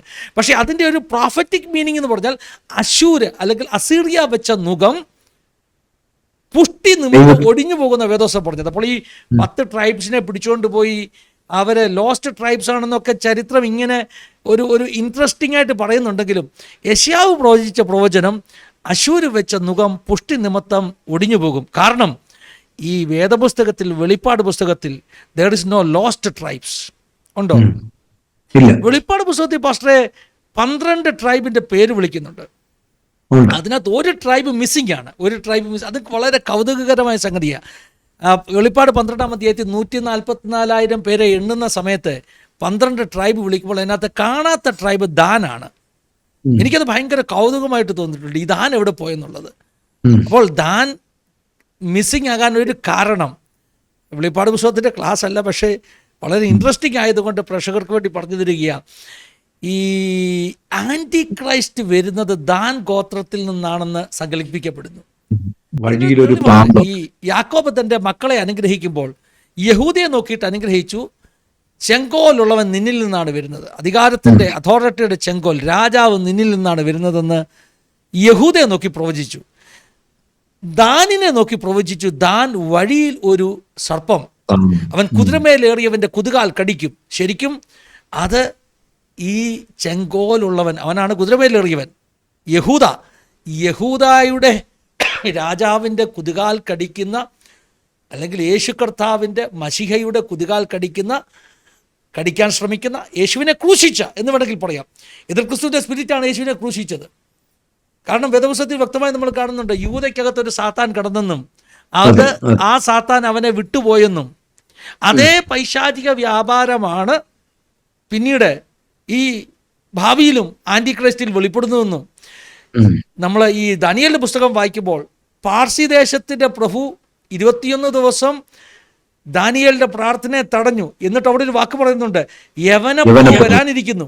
അപ്പോൾ യവന പ്രഭു നമുക്കറിയാം, ഗ്രീക്ക് സാമ്രാജ്യത്തിൻ്റെ അകത്ത് വ്യാപരിച്ച അതേ യവന പ്രഭുവാണ് റോമാ സാമ്രാജ്യത്തിൻ്റെ അകത്ത് വ്യാപരിച്ചത്. അതേ യവന പ്രഭുവാണ് യേശുവിനെ ക്രൂശിച്ച അന്ധകാര ശക്തി. അതേ യവന പ്രഭു അവിടെ പറയുന്നുണ്ട്, യവന പ്രഭു ഇനി വെളിപ്പെടാനിരിക്കുന്നു. അപ്പോൾ ആ യവന പ്രഭുവിനെ കുറിച്ചാണ് പിന്നീട് പ്രവചനങ്ങളിൽ പറഞ്ഞത്, ശൂന്യമാക്കുന്ന മ്ലേച്ഛത വിശുദ്ധ സ്ഥലത്ത് നിൽക്കുന്ന കാഴ്ച നിങ്ങൾ കാണും. അപ്പോൾ ആൻറ്റിക്രൈസ്റ്റിനെ കുറിച്ചുള്ള പ്രവചനങ്ങളാണ്. അപ്പോൾ ആൻറ്റിക്രൈസ്റ്റിൽ വ്യാപരിക്കുന്ന ആ അന്ധകാര ശക്തി യൂതയിൽ പോലും വ്യാപരിച്ച അതേ അന്ധകാര ശക്തിയാണെന്ന നമ്മൾ വലിയ സബ്ജക്റ്റാണ്, നമ്മൾ മനസ്സിലാക്കേണ്ടത്. ഒരു 2 മിനിറ്റ് കൊണ്ടൊന്നും പറയാൻ പറ്റത്തില്ല. ഇങ്ങനെ പറയുന്നു യൂത ദാൻ ഗോത്രക്കാരനായിരുന്നെന്ന്. അങ്ങനെ ഒരു കേൾവിയുണ്ട്. യൂത ദാൻ ഗോത്രക്കാരനായിരുന്നു. അപ്പോൾ യൂത ദാൻ ഗോത്രക്കാരനായിരുന്നത് പോലെ തന്നെ യൂതയുടെ അകത്ത് വ്യാപരിച്ച ആന്റിക്രൈസ്റ്റിന്റെ ആത്മാവ് തന്നെയാണ് പിന്നീട് ദാൻ ഗോത്രത്തിലെ ഒരു വ്യക്തിയിലൂടെയാണ് യഥാർത്ഥ ആ ആന്റിക്രൈസ്റ്റ് എന്ന ആ ഒരു പ്രതിഭാസമായി പുറത്തു വരുന്നതെന്നും അതുകൊണ്ടാണ് ഈ 12 ഗോത്രത്തിൽ ദാനിനെ അങ്ങ് അവോയ്ഡ് ചെയ്തതെന്നും ഒക്കെയാണ് വേദപുസ്തകം പഠിപ്പിക്കുന്നവർ പറയുന്നത്. അപ്പോൾ ലോസ്റ്റ് ട്രൈബ് എന്ന് പറഞ്ഞാൽ എല്ലാ ട്രൈബും ഉണ്ട്, എല്ലാ ട്രൈബും ഉണ്ട്. കർത്താവ് പറഞ്ഞ പ്രവചനം, മെശിയാവിലൂടെ പറഞ്ഞ പ്രവചനം, കരിമരവും വീട്ടി അല്ലേ, വെട്ടിയാൽ ഒരു കുറ്റിയെങ്കിലും ശേഷിച്ചാൽ, ഒരു കുറ്റിയെങ്കിലും ശേഷിച്ചാൽ അത് പൊട്ടിക്കിളുക്കും. ഇതാണ് യെശയ്യാവിന്റെ പ്രവചനം. അശൂരിലേക്ക് പ്രവാസത്തിലേക്ക് പോയ കാലഘട്ടത്തിൽ യെശയ്യാവ് പറയുന്ന വചനങ്ങളാ. എവിടെയെങ്കിലുമൊക്കെ ശേഷിപ്പുണ്ട്. യഹോശാഫാത്ത് രാജാവിന്റെ കാലത്താണോ ഹിസ്കിയാവിന്റെ കാലത്താണോ ഈ നോർത്തേൺ കിങ്ഡം അശൂരിലേക്ക് പോയ ശേഷം, അസീറിയൻ പ്രവാസത്തിലേക്ക് പോയ ശേഷം ഈ നോർത്തേൺ കിങ്ഡത്തിലെ ആളുകളെ പെസയെ ആചരിക്കാൻ വേണ്ടി വിളിക്കുന്ന ഒരു കാര്യം പറയുന്നുണ്ട്. പെസയെ ആചരിക്കാൻ വേണ്ടി വിളിക്കുന്ന ഒരു കാര്യം. അപ്പോൾ അതിനർത്ഥം എന്താ? ഈ അസീറിയൻ ഇൻവേഷൻ ഉണ്ടായി കഴിഞ്ഞിട്ടും നോർത്തേൺ കിങ്ഡത്തിലെ ഗോത്രങ്ങൾ പെസയെ ആചരിച്ചു. അപ്പോൾ അവരെ തുടച്ചു മാറ്റാൻ പറ്റിയില്ല എന്നുള്ളതിൻ്റെ ബിബ്ലിക്കൽ എവിഡൻസ് ആണത്. പക്ഷേ എനിക്കറിയില്ല, കഴിഞ്ഞ ദിവസങ്ങളൊക്കെ പരിശുദ്ധാത്മാവ് എന്നോട് ഒത്തിരി സംസാരിക്കുന്ന ഒരു ഭാഗമാണ് ഈ ആ കാലഘട്ടത്തിൽ പെസഹ ആചരിച്ചതിനെ കുറിച്ച്. രസകരമായൊരു സംഗതി, വളരെ കോയിൻസിഡൻസ് എന്ന് തോന്നാം. ലേവ്യ പുസ്തകത്തിലുമൊക്കെ പെസഹയെക്കുറിച്ച് പറയുന്ന വേദഭാഗങ്ങളും, ലേവ്യ പുസ്തകത്തിലാണോ പുറപ്പാടിലാണോ എൻ്റെ ഓർമ്മ കൃത്യമായിട്ട് വരുന്നില്ല, ഈ രാജാവിൻ്റെ കാലത്ത് പെസഹ ആചരിച്ച 2 ഭാഗവും ഒരേ ദിവസം പരിശുദ്ധാത്മാവ് എനിക്ക് നൽകി. അപ്പോൾ എനിക്ക് പിന്നീട് പാസ്റ്റർ ആ ട്രെയിനിൽ ഇരുന്നുകൊണ്ട് ആ പെസഹയുടെ കാര്യമൊക്കെ പറഞ്ഞപ്പോൾ എനിക്ക് ഭയങ്കര ഒരു കോയിൻസിഡൻസ് ആയിട്ട് തോന്നി. ഈ പെസഹ ആചരിക്കുന്ന ആ സംഭവം, ആ സമയത്ത് ദൈവം പറയുന്ന കാര്യം, എല്ലാവരും പെസഹ ആചരിക്കണം. വിദേശത്തുള്ള വ്യക്തിയാണെങ്കിൽ പോലും എന്ത് ചെയ്യണമെന്നാ? പെസഹ ആചരിക്കണം. വിദേശത്ത് പോയി അവന് ഒഴിവാക്കാൻ പറ്റത്തില്ല. 1-ാം മാസം ആചരിക്കാൻ പറ്റിയില്ലെങ്കിൽ പോലും 2-ാം മാസം 14-ാം തീയതി സെലിബ്രേറ്റ് ചെയ്തിരിക്കണം. തന്നെയല്ല പാസ്റ്റർ, നിങ്ങളുടെ ദേശത്തെ ഒരു പരദേശിക്ക് അത് ആചരിക്കണം തോന്നിയാൽ അവന് പോലും ആചരിക്കാം. ഇതിനകത്തൊക്കെ ഭയങ്കര ആത്മീക വിഷയങ്ങൾ ഇതിനകത്തൊക്കെ കിടപ്പുണ്ട്. എനിവേ അശൂര്, അരാം, നമുക്കറിയാമല്ലോ. നമ്മൾ പലപ്പോഴും നയമാനെ കുറിച്ച് പറയും, സിറിയൻ സൈന്യാധിപൻ. അപ്പം ഈ പറഞ്ഞ, അന്നും സിറിയൻ എന്നാ പറയുന്നത്, ഈ പറഞ്ഞ ആ സിറിയയുടെ ആദ്യകാലത്തെ ഒരു ദേശമാണത്. അപ്പം ആ നയമാനാണ് ആദ്യമായിട്ട് ഒരു സിറിയൻ സൈന്യാധിപൻ വന്ന് സൗഖ്യമാക്കി ഇസ്രയേലിൽ നിന്ന് കുറെ മണ്ണ് അങ്ങോട്ട് കൊണ്ടുപോയത്. ചാക്കിൻ്റെ അകത്ത് നിറച്ച പുള്ളി. നമ്മുടെ കർത്താവ് പാസ്റ്ററിനൊക്കെ പറയുന്ന കാര്യത്തോട് ഞാൻ ആഡ് ഓൺ ചെയ്തോട്ടെ. ആ കാര്യത്തെ നമ്മുടെ കർത്താവ് എടുത്തും പറയുന്നുണ്ട്. നസ്രയത്തിലെ പ്രസംഗത്തിൽ യേശു കർത്താവ് പറയുന്നുണ്ട്, സാറാഫാത്തിലെ വിധവയുടെ അടുക്കൽ അല്ലാതെ ഏലിയാവിനെ ആരുടെ അടുക്കൽ അയച്ചില്ല. പിന്നെ സിറിയയിലെ കുഷ്ഠരോഗിയായ നയമാന്റെ വീട്ടിലല്ലേ. പക്ഷെ ആ ഇസ്രയേൽക്കാർക്ക് ഇത് കേട്ടപ്പോ കോപം നിറഞ്ഞെന്ന. ഈ കോപം നിറയാനുള്ളതിന്റെ കാരണം കർത്താവ് യൂസ് ചെയ്ത 2 സ്ഥലവും യഹൂദന്മാരെ കുറിച്ചല്ല. ഇവർക്ക് അരാമിനോടുള്ള ആ കയ്പ് ഇപ്പോൾ അന്നേരവും കിടക്കുക. അരാമിനോടുള്ള കയ്പ് യേശു കർത്താവ് പറയുന്ന കാലത്തും അരാമിനോട് കയ്പ. യേശു കർത്താവ് പ്രധാനപ്പെട്ടതായിട്ട് അവരെ ഒന്ന് അവിടെ എടുത്തു പറയുന്നതിന്റെ വാക്കിന്റെ അർത്ഥം, ഇത് കേട്ടപ്പോ എന്തുകൊണ്ടാണ് ഇവർ പ്രൊവോക്കായി എന്നൊക്കെയുള്ള ചോദ്യമുണ്ട്. ഒരാൾക്ക് സൗഖ്യം കിട്ടി, ഒരു വിധവയെ പോഷിപ്പിച്ചു എന്ന് പറയുമ്പോൾ എന്തുകൊണ്ടാണ് ഇവർക്ക് ഇത്ര ദേഷ്യം വരാനുള്ള ചരിത്രം? അത് വളരെ ബ്യൂട്ടിഫുൾ ആ പാസ്റ്ററെ. ഓക്കെ, പാസ്റ്റർ കണ്ടിന്യൂ ചെയ്താട്ടെ. പക്ഷെ ഇതിനകത്ത് വളരെ രസകരമാണ് ദൈവത്തിന്റെ വചനം, ഭയങ്കര രസകരമാണ്. ലേവ്യ പുസ്തകം 23-ലാണ് പെസഹയുടെ ചരിത്രങ്ങളെ കുറിച്ച് പറയുന്നത്. പാസ്റ്റർ പറഞ്ഞു പാസ്റ്ററെ.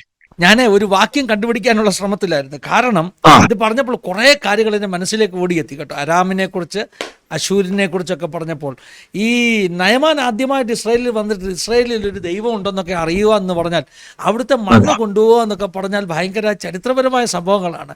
ഈ ദേശത്തെ മുടിക്കാൻ ശ്രമിച്ച ഒരു രാജ്യമാണ് അരാം, അല്ലെങ്കിൽ അരാമിൻ്റെ ഒരു ഭാഗമായി ഇന്നത്തെ സിറിയ എന്ന് പറയുന്നത്. ഈ ദേശത്തെ ഇസ്രായേലിനെതിരെ എന്നും ഫൈറ്റ് ചെയ്തുകൊണ്ടിരുന്ന ഒരു രാഷ്ട്രമാണ് ആരാം. പക്ഷേ ഏലീശയുടെ ശുശ്രൂഷ പഠിച്ചാൽ അതിനകത്ത് രസകരമായ സംഗതി എന്താണെന്നറിയോ? ഏലീശ നയമാനെ സൗഖ്യമാക്കി എന്നുള്ളത് മാത്രമല്ല, എന്നൊക്കെ അരാമിൽ നിന്ന് സൈന്യം വരുന്നുവോ അവരുടെ നീക്കങ്ങളെക്കുറിച്ച് ആത്മാവിൽ ഗ്രഹിച്ചിട്ട് ഇസ്രായേൽ രാജാവിന് അറിവ് കൊടുക്കും. അരാമിന് ഇങ്ങനെ വരെ ഭയമുണ്ടായി, ആരാ നമ്മുടെ ഇടയിൽ നിന്ന് ചാരൻ പോയിട്ടുള്ളത്, ആരാണ് ഈ കാര്യങ്ങളെല്ലാം ഒറ്റുകാരൻ ആരാണ്, രഹസ്യം ആരാ വെളിപ്പെടുത്തുന്നത് എന്ന് ഈ അരാം സൈന്യത്തിന് തന്നെ തോന്നിയിട്ടുണ്ട്. അവിടെ ഞാൻ മനസ്സിലാക്കുന്ന ഒരു കാര്യം, ഞാനത് ഒന്ന് ഓടിപ്പോയത്, 2 രാജാക്കന്മാരുടെ പുസ്തകത്തിൽ ഏലീശയുടെ മരണക്കിടക്കയിൽ നമ്മൾ കാണുന്നൊരു കാഴ്ചയുണ്ട്. രാജാവ് ഏലീശയെ കാണാൻ വരിക, അതായത് ഇസ്രായേൽ രാജാവ് ഏലീശയെ കാണാൻ വരിക. കാണാൻ വരുന്ന സമയത്തും വളരെ ബഹുമാനത്തോടുകൂടെ ഇസ്രായേലിന്റെ പ്രവാചകന്മാരുടെ കൂട്ടത്തിൽ എലീശ എന്ന് പറഞ്ഞ പ്രവാചകൻ 50 വർഷത്തോളം ശുശ്രൂഷിച്ചു. ഏലിയാവ് കൊട്ടാരം വരെ ഓടിയതേ ഉള്ളൂ കുതിരയുടെ മുമ്പിൽ. പക്ഷെ ഏലീശയുടെ ശുശ്രൂഷ നോക്കാമെങ്കിൽ ഏലീശയുടെ ശുശ്രൂഷ ഒട്ടുമിക്ക ശുശ്രൂഷകളും കൊട്ടാരത്തിനകത്തായിരുന്നു. അവസാന നാളുകളിൽ രാജാവൊക്കെ വന്ന് വളരെ ബഹുമാനത്തോടെയും ഭയത്തോടെയും പോലും തന്റെ മരണക്കിടക്കലിന്റെ അടുക്ക വന്ന് നിൽക്കുന്നത് കാണാൻ പാസ്റ്ററെ, അതിനകത്തൊരു സംഗതി എന്താണെന്നറിയോ? ഈ ഏലിയാവ് എടുക്കപ്പെടുന്ന സമയത്ത് ഏലീശയാണ് നിലവിളിക്കുന്നത്, എന്റെ പിതാവേ, എന്റെ പിതാവേ, ഇസ്രായേലിന്റെ തേരും തേരാളിയുമായുള്ള. ആരാ നിലവിളിക്കുന്നത്? ശിഷ്യൻ. അത് സ്വാഭാവികമാണ്, ശിഷ്യൻ നിലവിളിക്കുന്നത്. പക്ഷെ ഏലീശയുടെ മരണത്ത് ദേശത്തിലെ രാജാവ് നിലവിളിക്കുക, എൻ്റെ പിതാവേ, എൻ്റെ പിതാവേ, ഇസ്രായേലിൻ്റെ തേരും തേരാളിയുമായുള്ളവേ. എന്തൊരു ഡ്രമാറ്റിക് ആയിട്ടുള്ള, നമ്മൾ ഈ തിയോളജിക്കൽ ലാംഗ്വേജിൽ പാരഡിം ചേഞ്ച് എന്ന് പറയും. ഒരു പാരഡിം ചേഞ്ചാണ്. രാജ്യം മാറുക. ഏലിയാവ് ഒറ്റയാനായിട്ട് നിന്നു, ഏലിയാവ് ഒറ്റയാനായിട്ട് ഓടി രാജാക്കന്മാരുടെ മൂക്കിന് നേരെ വിരൽ ചൂണ്ടി. എന്നാൽ ഇപ്പോൾ നമ്മൾ കാണുന്ന ഇസ്രായേൽ രാജ്യം ഒരു പ്രോഫറ്റിൻ്റെ മുമ്പിൽ രാജാവ് വന്നിട്ട് പറയാണ്, നീയാണ് ഇസ്രായേലിൻ്റെ തേരും തേരാളിയും. അതൊക്കെ ഭയങ്കര അനുഭവങ്ങൾ. എനിക്ക് തോന്നുന്നു 2 രാജാക്കന്മാരുടെ പുസ്തകത്തിലാണോ 13-ാം അധ്യായത്തിലോ 14-ാം അധ്യായത്തിലോ ആണെന്ന് തോന്നുന്നു ഈ ഭാഗങ്ങൾ. അവിടെ പറയുന്നത്, ഈ ഇസ്രായേൽ രാജാവിനോട് എലീശ പറയുന്നുണ്ട്, നിന്റെ അമ്പെടുത്തിട്ട് എന്ത് ചെയ്യുക, കിളിവാതിൽ തുടർന്ന്. പക്ഷേ വാക്യം കിട്ടിയോ? ഇല്ല, ഞാൻ നോക്കി എടുത്തു തരാം. ശ്രദ്ധിച്ചോ, ഞാൻ പറയുമ്പോൾ ഒന്ന് ശ്രദ്ധിച്ചു, അല്ലെങ്കിൽ ഞാൻ പിന്നെ അത് കട്ട് ചെയ്ത് പിന്നെ പോകേണ്ടി വരും. 2 രാജാക്കന്മാരുടെ പുസ്തകം 13-ലാണോ 14-ലാണോ? നീ കിളിവാതിൽ തുറക്കുക, എന്നിട്ട് നിന്റെ അമ്പെടുത്തിട്ട് നീ എന്ത് ചെയ്യുക, ആ കിളിവാതിൽ തുറന്ന് ആ ദിശ കാണിച്ചിട്ടുണ്ട്, അങ്ങോട്ട് എയ്യുക എന്ന് പറഞ്ഞു. അപ്പോൾ 13-ാം അധ്യായം, 13 അതെ, 13-ന്റെ പക്ഷെ 15 തൊട്ടുണ്ട്. 14-ാമത്തെ വാക്യം തൊട്ട്, ആ കാലത്ത് ഏലീശ മരണഹേതുവായ രോഗം പിടിച്ചു കിടന്നു. അപ്പോൾ ഇസ്രായേൽ രാജാവായ യോവാശ് അവന്റെ അടുക്കൽ ചെന്ന് അവന്റെ മുഖത്തിനു മീതെ കുനിഞ്ഞു കരഞ്ഞു, എന്റെ പിതാവേ, എന്റെ പിതാവേ, ഇസ്രായേലിന്റെ തേരും തേരാളികളുമായി ഉള്ളവേ എന്ന് പറഞ്ഞു. അതിന്റെ താഴോട്ടാ പറഞ്ഞേക്കുന്നത്, എലീശ അവനോട് അമ്പും വില്ലും എടുക്കുക എന്ന് പറഞ്ഞു. അവൻ അമ്പും വില്ലും എടുത്തു. അപ്പോൾ അവൻ ഇസ്രായേൽ രാജാവിനോട്, നിന്റെ കൈ വില്ലിന്റെ മേൽ വെക്കുക എന്ന് പറഞ്ഞു. അവൻ കൈ വെച്ചപ്പോൾ എലീശ തന്റെ കൈ രാജാവിന്റെ കൈമേൽ വെച്ചു. കിഴക്കേ കിളിവാതിൽ തുറക്ക എന്ന് പറഞ്ഞു. അവൻ അത് തുറന്നപ്പോൾ എയ്യുക എന്ന് എലീശ പറഞ്ഞു. എയ്താറെ അവൻ അത് യഹോവയുടെ ജയാസ്ത്രം, അരാമ്യർക്ക് നേരെയുള്ള ജയാസ്ത്രം തന്നെ. ഫാസ്റ്ററേ, ഇതൊക്കെ എന്തൊരു വലിയ പ്രൊഫസിയാണെന്നറിയോ? അതിനകത്ത് ഒത്തിരി പഠിക്കേണ്ട കാര്യങ്ങളുണ്ട്. നമ്മുടെ സബ്ജക്റ്റ് വിട്ടുപോകും. കാരണം അതുപോലെ ഭയങ്കര ആത്മീയ പ്രാവചനിക വിഷയങ്ങളാണ് ഈ ഒരു ഭാഗത്ത് കിടക്കുന്നത്. ഒന്ന്, ഏലിയാവ് ഒരു കാലത്ത് ഇസ്രായേലിലെ തേരും തേരാളിയുമായിരുന്നു, പക്ഷെ രാജാവ് അംഗീകരിച്ചില്ല.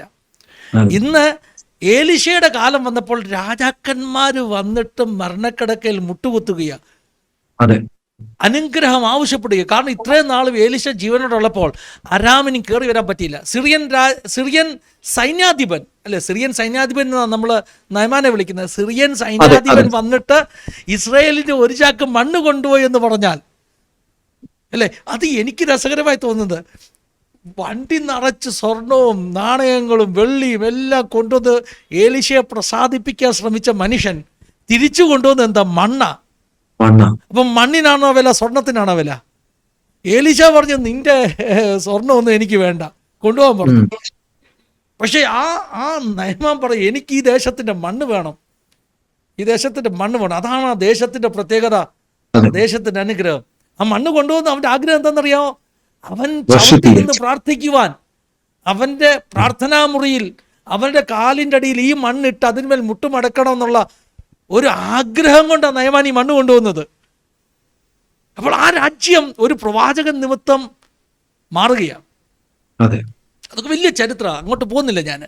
മുന്നോട്ട് വന്നു കഴിഞ്ഞാൽ എല്ലാ അരാമിൻ്റെ നീക്കങ്ങളും പ്രവാചകൻ അറിഞ്ഞു, വെളിപ്പെടുത്തി കൊടുത്തു രാജാവിന്. ഇപ്പം രാജാവിന് ഭയം, ഇവൻ മരിച്ചാൽ ഇനി എന്താ ഫ്യൂച്ചർ, ഇനി നാളെ സിറിയൻ സൈന്യം വരും, അല്ലെങ്കിൽ അരാമിൻ്റെ സൈന്യം വരും, ഇനി എന്താ ഫ്യൂച്ചർ എന്ന് പ്രവാചകൻ ഇനി ഇല്ലാത്തൊരു കാലഘട്ടം. എലീശാദെ മരിക്കാറായി കിടക്കുന്നു, ഇസ്രായേലിലെ തേരും തേരാളിയുമാണ് നീ എന്ന് പറഞ്ഞ് നിലവിളിക്കുമ്പോൾ ഈ പറഞ്ഞ പ്രവാചകൻ പറയാം, നിന്റെ അമ്പെടുത്ത് കിഴക്കോട്ടെയ്യുക. കിഴക്കോട്ടെയ്യുക എന്ന് പറഞ്ഞാൽ ഇറ്റ്സ് എ പ്രൊഫറ്റിക് ആക്ഷൻ, ഒരു ആക്ട് ഓഫ്, എന്താ പറഞ്ഞ faith, it's an act of prophecy, ഒരു പ്രാവചനിക പ്രവൃത്തിയാണ്. പ്രാവചനിക ക്രിയയാണത്. അമ്പെയ്യുക. ആർക്ക് നേരെ? അരാമിന് നേരെ അമ്പെയ്യുക. ഇത് യഹോവയുടെ ജയാസ്ത്രം. അവിടെ സംഭവിക്കുന്ന ഒരു കാര്യം, ഈ അമ്പെയ്യുവാൻ വേണ്ടി വലിച്ചു പിടിച്ചിരിക്കുന്ന രാജാവിൻ്റെ കൈയുടെ മേൽ പ്രവാചകന്റെ കൈ ഇറങ്ങി വന്ന് വെക്കുക. അപ്പം ഞാൻ പഠിച്ചൊരു പാഠം പാസ്റ്ററെ, ദൈവത്തിൻ്റെ കരം നമ്മുടെ കൈകളുടെ മേൽ വന്നു കഴിഞ്ഞാൽ നമ്മൾ ചെയ്യുന്ന അസ്ത്രങ്ങൾ ജയാസ്ത്രമായി മാറുകയാണ്. ജയാസ്ത്രമായി മാറുകയാണ്. ഇത് യഹോവയുടെ ജയാസ്ത്രം. ആകാശത്ത് പറക്കുന്ന അമ്പ് പോലെ ഇത് അരാമിന്റെ നേരെ പോവുക, സിറിയയ്ക്ക് നേരെ. നമ്മുടെ ഭാഷയിൽ ഇന്നത്തെ മോഡേൺ സിറിയ അല്ല, പക്ഷേ വേദപുസ്തകത്തിൽ അരാം, അശൂർ, ഇതിൽ നിന്നൊക്കെയാണ് ഇന്നത്തെ സിറിയ എന്ന പേര് ഉത്ഭവിച്ചത്.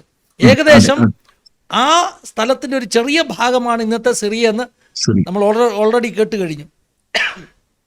അപ്പോൾ അങ്ങനെ അമ്പ് എയ്യുമ്പോൾ പിന്നീട് ഈ അമ്പ് കളക്ട് ചെയ്തുകൊണ്ട് വരാൻ പറയുന്നല്ലേ? അവിടെ അമ്പ് എടുക്കുക എന്ന് പറഞ്ഞു. അവൻ എടുത്തു. നിലത്തടിക്കുക എന്ന് അവൻ ഇസ്രായേൽ രാജാവിനോട് പറഞ്ഞു. അവൻ 3 പ്രാവശ്യം അടിച്ചു നിർത്തി. ഇപ്പോൾ ദൈവപുരുഷൻ അവനോട് കോപിച്ചു. നീ 5-6 പ്രാവശ്യം അടിക്കേണ്ടത്. എത്ര പ്രാവശ്യം അടിക്കേണ്ടിയിരുന്നു? 5-6 പ്രാവശ്യം അടിക്കേണ്ടിയിരുന്നു. സംഭവം. ഇവനോട് അമ്പെടുത്ത് നിലത്തടിക്കാൻ പറഞ്ഞു, എത്ര പ്രാവശ്യം അടിക്കാൻ പറഞ്ഞില്ല. അതെ, ഇവൻ അടിച്ചു. 3 പ്രാവശ്യം അടിച്ചിട്ട് പുള്ളി നിർത്തി. അപ്പം എലീശ ദേഷ്യപ്പെടുകയാണ്, എന്തിനാടാ കുറച്ചടിച്ചത്, നീ 5-6 പ്രാവശ്യം അടിക്കണമായിരുന്നു. അങ്ങനെ ആയിരുന്നെങ്കിൽ ഇത് പ്രോഫറ്റിക്കാ. എത്ര പ്രാവശ്യം അടിക്കുന്ന അത്രയും പ്രാവശ്യം നീ സിറിയയെ തോൽപ്പിക്കും, അരാമിനെ തോൽപ്പിക്കും എന്നുള്ള പ്രോഫസി. ഞാനിങ്ങനെ ആത്മാവിൽ അങ്ങ് വിശ്വസിക്കുക വസ്ത്രേ. ഈ എലീശയൊക്കെ അന്ന് കിളിവാതിൽ തുറന്ന് സിറിയയ്ക്ക് നേരെ ആ ഓങ്ങിയതുണ്ടല്ലോ, അതിന്റെ എഫക്റ്റ് ഇന്നും ആത്മമണ്ഡലത്തിൽ കിടക്കുക. ഈ രാഷ്ട്രങ്ങൾക്കൊന്നും ഇസ്രായേലിന് നേരെ നിൽക്കാൻ ഒക്കാത്തതിൻ്റെ കാരണം ഇസ്രായേലിൻ്റെ അയൺ ഡോമോ ഇസ്രായേലിൻ്റെ ഇതൊന്നുമല്ല, ഈ വചനത്തിൽ കിടക്കുന്ന പ്രോഫസീസിൻ്റെ ശക്തിയാണ്. ഈ പണ്ട് ഈ ഹായിക്ക് നേരെ ജോഷുവ കുന്തം ഓങ്ങിയെന്ന് പറഞ്ഞതുപോലെ അരാമിന് നേരെ ഏലീശ കൈവച്ച് അനുഗ്രഹിച്ച് എഴുതുവിട്ട യഹോവയുടെ ഒരു ജയാസ്ത്രം കിടപ്പുണ്ട്. ഇങ്ങനെ കുറെ ചരിത്രം മുന്നോട്ട് പഠിച്ചാൽ യെശയ്യാവിന്റെ കാലഘട്ടമാകുമ്പോൾ പറയുന്നത് അശൂര് വീഴും, പുഷ്ടി നിമിത്തം നുക ഒടിഞ്ഞു പോകും എന്ന് പറഞ്ഞാൽ ഇസ്രായേലിന്റെ മേൽ ഈ 10 ഗോത്രങ്ങൾ പിടിച്ചുകൊണ്ടുപോയ 10 ഗോത്രങ്ങളുടെ മേൽ എല്ലാ കാലത്തും എന്ത് ചെയ്യത്തില്ല, നുകത്തിന് നിൽക്കാൻ പറ്റത്തില്ല. ഒരിക്കൽ ഈ ജനത പുഷ്ടി പിടിക്കും, ആ നുകങ്ങളെല്ലാം തകരും. അശൂര് പുരുഷൻ്റേതല്ലാത്ത വാളാൽ വീഴും. വെളിപ്പാട് പുസ്തകമാകുമ്പോൾ എല്ലാ ഗോത്രങ്ങളും റീഅപ്പിയർ ചെയ്യുന്നു. കാരണം ദൈവത്തിനറിയാം ഈ ഗോത്രങ്ങളൊക്കെ എവിടെയുണ്ടെന്നുള്ളത്. അതെല്ലാം ദൈവം പ്രിസർവ് ചെയ്തിട്ടുണ്ടെന്നുള്ള വചനപരമായ തെളിവുകളാണ് ഞാൻ പറയുന്നത്. പിന്നെ ഞാനൊരു 2016 തോന്നുന്നു അലാപ്പയെക്കുറിച്ച് ഒരു പാഠഭേദം ചെയ്തിരുന്നു 2016. കാരണം അന്നത്തെ നമ്മുടെ ഐക്യരാഷ്ട്ര സംഘടനയുടെ അന്നത്തെ സെക്രട്ടറി ജനറൽ അദ്ദേഹം പറഞ്ഞത് അലാപ്പെ ഭൂമിയിലെ നരകമായി മാറിയെന്ന. അലാപ്പെ ഭൂമിയിലെ നരകമായി മാറി. ഐക്യരാഷ്ട്ര സംഘടന കൈ ഉയർത്തിയിട്ട് പറഞ്ഞ് ഞങ്ങൾ പരാജയപ്പെട്ടു, ഒത്തിരി രക്തം വീഴുന്ന ഭൂമിയിലെ നരകമായിട്ട് അലാപ്പെ മാറി. ഇപ്പം ഈ അലാപ്പെ എന്ന് പറയുന്നത് സിറിയയിലെ ഏറ്റവും വലിയ പട്ടണമാണ്. അതുപോലെ ചരിത്രമുടങ്ങുന്ന മണ്ണ അലാപ്പെ. അലാപ്പയുടെ പ്രത്യേകത എന്ന് പറഞ്ഞാൽ അലാപ്പയ്ക്ക് ആ പേര് വരാൻ തന്നെ കാരണം പണ്ട് അബ്രഹാം കൽദയരുടെ പട്ടണമായ ഊരിൽ നിന്ന് ഈ പറഞ്ഞ ഹാരാനിലേക്കുള്ള യാത്രയിൽ അബ്രഹാമും അബ്രഹാമിൻ്റെ കുടുംബവും ആടുമാടുകളും എല്ലാം താമസിച്ച ഇടത്താവളമായിരുന്നു അലാപ്പ എന്നാണ് പറയുന്നത്. അപ്പോൾ ഈ അലാപ്പയിൽ വെച്ച് അബ്രഹാമിൻ്റെ ആടുമാടുകൾ പശുക്കൾ വർദ്ധിച്ചു വരികയെന്ന ചരിത്രം. ആ പ്രാവശ്യം അബ്രഹാമിൻ്റെ ആടുമാടുകളിൽ നിന്ന് കിട്ടിയ വർധനവ്, പാലൊക്കെ ഒത്തിരി കിട്ടിയെന്ന അലാപ്പക്കാരുടെ ചരിത്രം. അലാപ്പക്കാർ പറയുന്നത് അങ്ങനെ അബ്രഹാമിൻ്റെ ആടുമാടുകൾ കിട്ടിയ പാലിൻ്റെ ഒഴുക്ക് കൊണ്ട് ആ സ്ഥലത്തിന് അലാപ്പ എന്ന് പേരായെന്ന് അവരുടെ ഒരു വിശ്വാസം എന്ന് പറയുന്നത്. ഇത് വേദവസത്തിൽ നിന്ന് നിങ്ങൾ റെഫറൻസ് ചോദിക്കല്ലേ, സിറിയയിലെ അലാപ്പയുടെ ചരിത്രമാണ് ഞാൻ പറയുന്നത്. അങ്ങനെ അലാപ്പയെ ആടുമാടുകൾ വർദ്ധിച്ചു വരിക. അബ്രഹാം അനുഗ്രഹിക്കപ്പെട്ടവൻ, അവൻ എവിടെ ചെന്നാലും അനുഗ്രഹിക്കപ്പെടും. അങ്ങനെ അലാപ്പ എന്ന് പറയുന്ന പട്ടണം, അബ്രഹാമിൻ്റെ കാൽ വെച്ച് അനുഗ്രഹിക്കപ്പെട്ട ഒരു പട്ടണം, ഇന്ന് ഭൂമിയിലെ നരകമായി മാറിയെന്ന നമ്മുടെ ബെൻ പറഞ്ഞിട്ടുള്ളത്, അന്നത്തെ ഐക്യരാഷ്ട്രയുടെ സെക്രട്ടറി ജനറൽ പറഞ്ഞിട്ടുള്ളത്. അപ്പോൾ ഈ അലാപ്പയെ ദമാസ്കസ് നമ്മൾ കൊടുക്കുന്ന പട്ടണമാണ്. അതുപോലെ തന്നെ മറ്റു പ്രധാനപ്പെട്ട ഒരു പേരാണ് നിനവേ. നിനവയുടെ ചരിത്രം പറഞ്ഞേ പറ്റത്തുള്ളൂ, കാരണം യോനെ ദൈവം വിട്ടത് നിനവയിലേക്കാ. അപ്പൊ നിനവേ ഏത് ദേശമായിരുന്നു? നിനവേ അസീറിയയുടെ ക്യാപിറ്റലായിരുന്നു. എന്നെ ഏറ്റവും അധികം അത്ഭുതപ്പെടുത്തിയ കാര്യം പാസ്റ്ററെ, ദൈവം ക്രൂരനാണോ എന്ന ചോദ്യത്തിന് നമ്മൾ കുറേ എപ്പിസോഡ് മുമ്പ് മറുപടി കൊടുത്തു. ഇന്ന് ആവർത്തിച്ചു കൊടുക്കാൻ പറ്റുന്ന ഒരു മറുപടിയാണ് നിനവയിലേക്കുള്ള യോനയുടെ യാത്ര. അരാം, അസീറിയ ഇവരെല്ലാം ഒരേ ഭൂവിഭാഗത്തിലുള്ള മെസൊപ്പൊത്താമിയയിലെ ഒരേ ദേശക്കാർ, പല സമയത്ത് പല രാജ്യങ്ങളായിട്ട് അവതരിച്ചു. അവരെല്ലാം ഇസ്രായേലിനെ തകർക്കാൻ ശ്രമിച്ചു. ഇന്നും സിറിയ ശ്രമിച്ചുകൊണ്ടിരുന്നത് പോലെ തന്നെ അവരെല്ലാം ഇസ്രായേലിനെ തകർക്കാൻ ശ്രമിച്ചു. പക്ഷെ ദൈവത്തിൻ്റെ ഇവരോടുള്ള അപ്രോച്ച് എന്തായിരുന്നെന്ന് അറിയാമോ? സ്നേഹമായിരുന്നു. ഉദാഹരണം പറഞ്ഞാൽ നയമാൻ ഇസ്രായേലിൽ ഒരു പ്രവാചകനുണ്ടെന്ന് പറഞ്ഞ് വന്ന് സൗഖ്യമായി പോകുന്നു. അരാമിൻ്റെ സൈന്യം വന്ന് ഏലിശ പാർത്ത പർവ്വതത്തെ വളഞ്ഞു കഴിഞ്ഞപ്പോൾ ഏലിശ ഇവരുടെ കണ്ണ് കെട്ടി ഇസ്രായേൽ രാജാവിൻ്റെ അടുക്കൽ കൊണ്ടുവന്നിട്ട് എന്താ പറയുന്നത്? ഇവർക്കെല്ലാം ഭക്ഷണം കൊടുക്കുക. ഈ അഭിഷേകം വർദ്ധിക്കുമ്പോൾ ഉള്ളതിൻ്റെ ഒരു ഗുണം അത്. അഭിഷേകം ഇരട്ടി പങ്ക് പ്രാപിച്ചു കഴിഞ്ഞാൽ പിന്നെ ഭയങ്കര ക്ഷമയാണ്. പിന്നെ ഈ പറഞ്ഞ ഏലിയാവിൻ്റെ ആത്മാവ് പോലെ മുൻശുണ്ടിയും ദേഷ്യവും ശാപവും ഒന്നുമില്ല. പുതിയ നിയമ അഭിഷേകം എന്ന് പറഞ്ഞാൽ എലീശയുടെ അഭിഷേകമാണ്. ഭയങ്കര ക്ഷമയാണ്. യേശു കർത്താവ് പറഞ്ഞത് നിന്റെ ശത്രുവിന് വിശക്കുന്നുവെങ്കിൽ അവന് തിന്മാൻ കൊടുക്കുക. അതാ എലീശ ചെയ്തത്. അപ്പോൾ അവിടെയും അരാമിനോടുള്ള വൈരാഗ്യമല്ല കാണുന്നത്, സ്നേഹമാണ് കാണുന്നത്. അത് ഏറ്റവും കൂടുതൽ കാണുന്നത് ഈ പറഞ്ഞ യോനയുടെ പുസ്തകത്തിലാണ്.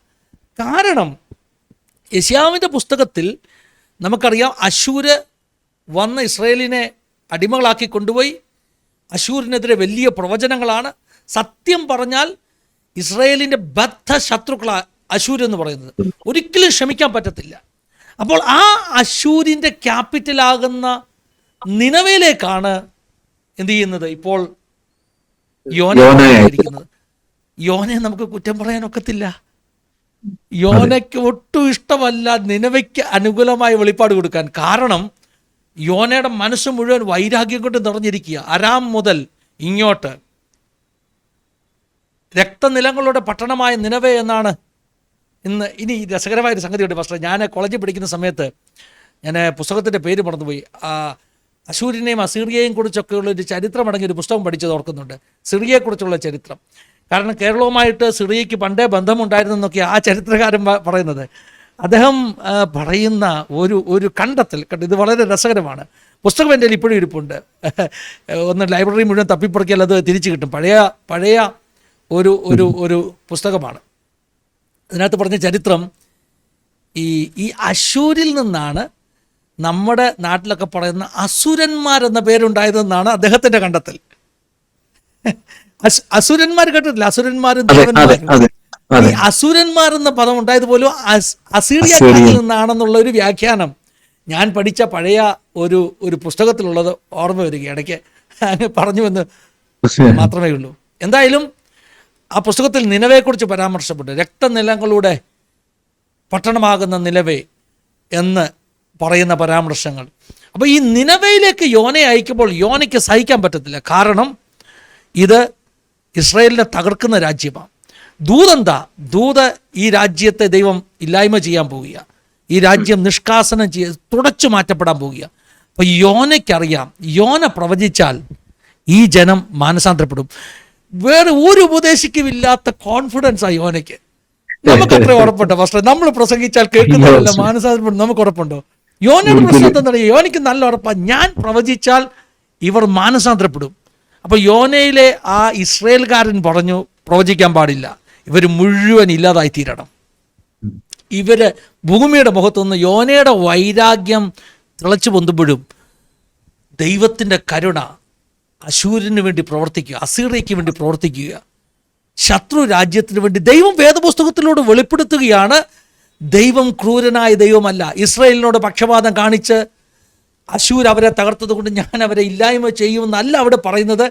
ദൈവം യോനയെ അയച്ചിട്ട് യോനയിലൂടെ അശൂരിൻ്റെ മേൽ അല്ലെങ്കിൽ നിനവയുടെ മേൽ ഉണ്ടാകാനുള്ള അനർത്ഥത്തെ, എൻ്റെ ഓർമ്മ ശരിയാണെങ്കിൽ 2 or 3 തലമുറ മുന്നോട്ട് മാറ്റി.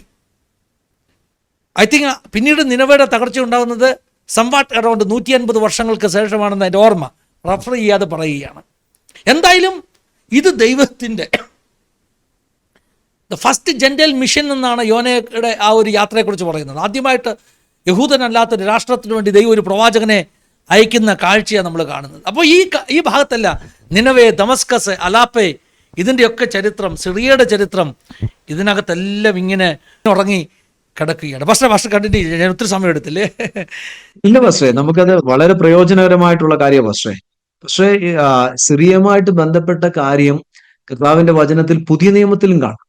ഡമാസ്കസ് എന്ന് പറഞ്ഞ സ്ഥലത്തേക്ക്, ആ പട്ടണവാതിക്ക് വെച്ചാണ് അപ്പോൾ ഈ ഷൗലിനെ പൗലോസാക്കി മാറ്റാൻ തക്കവണ്ണമുള്ള ദൈവത്തിന്റെ എൻകൗണ്ടർ നടക്കുന്നത്. ഇനി അന്ത്യോക്യ എന്ന് പറഞ്ഞ പട്ടണം ചരിത്രങ്ങൾ പറയുന്നു അത് സിറിയയിലായിരുന്നു. അന്ത്യോക്യയിൽ വെച്ചാണ് ആദ്യമായിട്ട് ക്രിസ്ത്യാനികൾ എന്നുള്ള പേരുണ്ടാകുന്നത്. ഇതൊക്കെ ഭയങ്കര ചരിത്ര പ്രാധാന്യമുള്ള സ്ഥലമാണ്. ഈവൻ സിറിയയിൽ അല്ലെങ്കിൽ ഡമാസ്കസ് എന്ന് പറഞ്ഞ അവിടെ നമ്മൾ ദൈവവചനം പഠിക്കുമ്പോൾ കാണാം, ദൈവമക്കളായിട്ടുള്ള ഒത്തിരി പേര് ദമാസ്കസിൽ ഉണ്ടായിരുന്നു, അല്ലെങ്കിൽ ഡമസ്കോസിൽ ഉണ്ടായിരുന്നു, ഈ സ്ഥലത്തുണ്ടായിരുന്നു. പക്ഷേ ഇന്ന് നോക്കിക്കേ, ഇന്ന് ആ സ്ഥലത്തിന്റെ ചരിത്രങ്ങളും ആ സ്ഥലത്തിന്റെ എല്ലാം ആകപ്പാടെ ശത്രു മാറ്റിക്കളഞ്ഞു. എന്നും ഓർത്തുകൊള്ളുക, നമ്മള് ദൈവത്തിന്റെ വചനം പഠിക്കുമ്പോൾ കാണാം, ദൈവത്തിന്റെ കൂടെ നിൽക്കുന്ന ഒരു കൂട്ടം ജനത്തെയും കാണാം, ദൈവത്തിനെതിരെ നിൽക്കുന്ന, ദൈവപ്രവർത്തികൾക്കും ദൈവത്തിന്റെ വചനത്തിന് എതിരെ നിൽക്കുന്ന ഒരു കൂട്ടം ആൾക്കാരെ കാണാം. പക്ഷെ അത് നമുക്ക് ആ ജനത്തെ പറയുന്നതിനെക്കാട്ടിലും കൂടുതൽ ഇവരുടെ അജ്ഞത കൊണ്ടോ അറിവില്ലായ്മ കൊണ്ടോ ഇരുട്ടുകൊണ്ടോ മാനസിക ഇരുട്ടുകൊണ്ടോ ശത്രു ഇവരറിയാതെ എടുത്ത് ഉപയോഗിക്കുക. അപ്പൊ അങ്ങനെയാണ് ഇന്ന് സിറിയ എടുത്ത് ഇസ്രയേലിന് നേരെ തിരികെയും കഴിഞ്ഞ ദിവസത്തെ ന്യൂസുകളിലൊക്കെ കാണാൻ വേണ്ടി പറ്റുമായിരിക്കും. സിറിയയിൽ ഉണ്ടായിരുന്ന ഇന്ന് പിടിച്ച ആ വിമതർ, അവര് ഇസ്രയേലിന് വാൺ ചെയ്യുക, ഞങ്ങള് അടുത്തത് ഇസ്രയേലിലേക്കാണ് വരുന്നത്. ഇസ്രയേൽ ഇതൊക്കെ കണ്ട് ചിരിക്കുക ചെയ്യുന്നത്. ഞങ്ങളിപ്പം സിറിയ പിടിച്ചു, അടുത്തത് വരുന്നത് ഞങ്ങൾ ഇസ്രയേലിലേക്കാണ്. പക്ഷെ നോക്കിക്കേ, ഇന്നിപ്പം നടക്കുന്ന ഓരോ സംഭവങ്ങളും ഇസ്രയേലിന്റെ നന്മയ്ക്ക്, ഇസ്രയേലിന്റെ അതിരുകൾ വിശാലമാകുക. നമ്മൾ പുറപ്പാട് പുസ്തകത്തിൽ കണ്ടു, നീ എന്റെ കൂടെ നടന്നാൽ, നീ അല്ലെ എന്റെ ആലയത്തിൽ വന്ന് നീ എന്നെ ആരാധിച്ചാൽ നിന്റെ അതിർത്തികളെ ഞാൻ വിശാലമാക്കും. സംവത്സരത്തിൽ 3 പ്രാവശ്യം നീ എന്റെ അടുക്കൽ കയറി വരണം. നീ എന്നെ ആരാധിക്കാൻ വന്നിരിക്കുമ്പോൾ നിന്റെ ദേശം യാതൊരു ശത്രുവും മോഹിക്കത്തില്ല. പക്ഷേ അനേക കാര്യങ്ങളുണ്ട്. പാസ്റ്റർ അശൂറിന്റെ അതിന്റെ ചരിത്രങ്ങളൊക്കെ പറഞ്ഞു. യെശയ്യാ പ്രവാചകന്റെ പുസ്തകം ഒരു ഭയങ്കര മിസ്റ്റീരിയസ് പുസ്തകമാണ്. യെശയ്യാ പ്രവാചകന്റെ പുസ്തകത്തെ 66 പുസ്തകമുണ്ട്. ആ പുസ്തകത്തെ ചരിത്രകാരന്മാർ 2ആയിട്ട് തിരിച്ചാ പഠിപ്പിക്കുന്നത്. ഒന്നാമത്തെ ചരിത്രം എന്ന് പറയുന്നത് 1-ാം അധ്യായം തൊട്ട് 39-ാമത്തെ അധ്യായം വരെ അശൂറിന്റെ ചരിത്രം. 1-ാമത്തെ അധ്യായം തൊട്ട് 39-ാമത്തെ ചരിത്രം വരെ അശൂറിന്റെ ചരിത്രമാണ്. 40 തൊട്ട് 66 വരെയുള്ള ചരിത്രം ബാബിലോണിന്റെ ചരിത്രമാണ്. പക്ഷെ ഈ 39-40 തമ്മിലുള്ള ചരിത്രങ്ങളുടെ ഗ്യാപ്പ് 150 വർഷമുണ്ട്. നോക്കി, എത്രയോ നാളുകൾക്ക് മുമ്പേ ഇതെല്ലാം ആത്മാവിൽ കണ്ട് യെശയ്യാവ് പ്രവചിക്കുക. എത്ര ബ്യൂട്ടിഫുൾ ആയിട്ട് അശൂറിന്റെ പ്രശ്നങ്ങളിൽ നിന്നുകൊണ്ട് ദൈവം എങ്ങനെയാണ് ഇസ്രയേലിനെ വിടുവിക്കുന്നതെന്നും വിടുവിക്കാൻ പോകുന്നതെന്നും ഒരു ലൈവായിട്ട് 39-ാം അധ്യായം വരെ എഴുതി കഴിയുമ്പോൾ 40 തൊട്ട് 60-ാമത്തെ അധ്യായം വരെ ബാബിലോണിന്റെ പ്രവാസത്തിൽ നിന്ന് എങ്ങനെ ദൈവം അവരെ പ്രവാസത്തിൽ പോകുന്നതും ഇവരെ ആര് മുഖേനയാ വിടുവിക്കുന്നതെന്നും ഇവർ വിടുവിക്കപ്പെട്ട് തിരിച്ചു വരുന്നതിനെ കുറിച്ചും ഒക്കെ ദൈവം ഇവനെ വിടുവിക്കാൻ ഉപയോഗിക്കുന്ന ഒരാളുടെ പേര് എനിക്ക് തോന്നുന്നു യെശയ്യാവ് 43 എഴുതിയിട്ടുണ്ട്. പാർസി രാജാവാകുന്ന കോരസ് എന്ന് പാർസി രാജാവെന്ന കോരസ്. 45-ൽ അതെ, കോരശിന്റെ അപ്പൻ അന്ന് ജനിച്ചിട്ടില്ല. കോരശിന്റെ അപ്പൻ അന്ന് ജനിച്ചിട്ടില്ല. കാരണം കോരശൊക്കെ ജനിക്കുന്നതും ഇവരെ ബാബിലോണെ തകർക്കുന്നതും BC 539 നെബൂഖദ്നേസർ രാജാവിന്റെ മകനായ ബെൽസസർ രാജാവ് കൊല്ലപ്പെടുന്നത് BC 539. പക്ഷെ യെശയ്യാവ് പ്രവചനം എഴുതുന്നത് 720. അതുകൊണ്ടാണ് ഈ ഫസ്റ്റ് ഐസിയ സെക്കൻഡ് ഐസിയ എന്ന് പറഞ്ഞൊരു പഠിപ്പിലുണ്ട്. അതെ അതെ അതെ. അതുകൊണ്ടാണ് ചില ഈ വേദപുസ്തകത്തിന്റെ ദൈവനിശ്വാസ്യതയിൽ പ്രാവചനിക ശക്തിയിൽ വിശ്വാസം ഇല്ലാത്ത ചിലർ പറയുന്നത് സെക്കൻഡ് ഐസിയ വേറെ ആരാണ്ട് എഴുതിയതാണ്. എഴുതാൻ ഒരു സാധ്യതയില്ല. കാരണം 150 വർഷം മുമ്പ് ജീവിക്കാനുള്ളവരുടെ പേര് വിളിക്കാൻ ആർക്കെങ്കിലും പറ്റുമോ? പിന്നെ അല്ലെ, സെക്കൻഡ് ഐസിയ എന്നും ചില ആൾക്കാർ തേർഡ് ഐസിയ വരെ പഠിപ്പിക്കുന്നുണ്ട്, 3ആയിട്ട് തിരിച്ചു പഠിപ്പിക്കുന്നുണ്ട്. അതെ പക്ഷേ ഇതിനകത്ത് എൻ്റെ ഒരു ചിന്ത പറയുകയാണ്. ഈ യെശയ്യാവിന്റെ പുസ്തകം 2 തരംതിരിവുണ്ടെങ്കിൽ ഞാൻ പലപ്പോഴും പഠിക്കുന്നത് 3ആയിട്ടാണ്. ഈ പാസ്റ്റർ പറഞ്ഞ 3 കേട്ടോ. എൻ്റെ ഒരു പഠനത്തിൽ 6-ാം അധ്യായം വരെയുള്ള യെശയ്യാവും 6-ന് ശേഷമുള്ള യെശയ്യാവും വേറെയാ. യെശയ്യാവിന്റെ നാവിനെ തീക്കല്ലുകൊണ്ട് തൊട്ട, അഗ്നി കഷ്ണം കൊണ്ട് തൊട്ട, യാഗപീഠത്തിൽ നിന്ന് ഒരു അഗ്നി കഷ്ണം കൊണ്ട് തൊട്ട നാവ് പൊള്ളി യെശയ്യാവ. 5-ാം അധ്യായം വരെ യെശയ്യാവിന്റെ പ്രവചനം പഠിച്ചാൽ അയാൾ പറഞ്ഞു, നിങ്ങൾക്കയ്യോ കഷ്ടം. ഒരു നോർമൽ ഓർഡിനറി പ്രോഫറ്റ്, ഈ പറയുന്ന എല്ലാവരെയും വിളിച്ച് വിമർശിക്കുന്ന ഒരു ഓർഡിനറി പ്രോഫറ്റ് 6-ാം അധ്യായത്തിൽ താൻ ദൈവവുമായിട്ടുള്ള ഒരു എൻകൗണ്ടർ ഉണ്ടായിട്ട് അങ്ങോട്ട് മാറിയിട്ട് 7-ാം അധ്യായം മുതൽ അവൻ്റെ പ്രവചനം മാറി. 7-ാം അധ്യായം മുതൽ ആ പേര് വിളിക്കുന്ന ശുശ്രൂഷ തുടങ്ങിയത്. ഈ പേര് വിളിക്കുന്ന ശുശ്രൂഷ ഇന്നും ഉണ്ട് കേട്ടോ. 150 വർഷം കഴിഞ്ഞ് ജനിക്കാനുള്ള ആളുടെ പേരാണ് വിളിച്ചെങ്കിൽ ഇന്ന് മുമ്പിലിരിക്കുന്നവരുടെ പേര് വിളിക്കുന്ന ശുശ്രൂഷ ഇന്നും ഉണ്ട്. പക്ഷെ നാവിൽ അഗ്നികൃഷ്ണം കൊണ്ട് തൊടപ്പെടുവാൻ ഒരു അവസരം നമുക്ക് കിട്ടണമെന്നുള്ളതേ ഉള്ളൂ. നമ്മുടെ നാവ് കൊണ്ട് എന്തും പറയുന്ന നാവാണെങ്കിൽ ഒരു പക്ഷേ ആ ശുശ്രൂഷയൊന്നും നമ്മൾ വെളിപ്പെടുത്തില്ല. ആ ഭാഗത്തേക്ക് ഞാൻ പോകുന്നില്ല. അപ്പോൾ ഈ പറഞ്ഞ യെശയ്യാവ് 7-ാം അധ്യായം മുതൽ കന്യക ഗർഭിണിയായ ഒരു മകനെ പ്രസവിക്കുമെന്നൊക്കെ പറഞ്ഞിട്ട് മുന്നോട്ട് അവൻ ഇമ്മാനുവേൽ എന്ന് പേര് വിളിക്കും.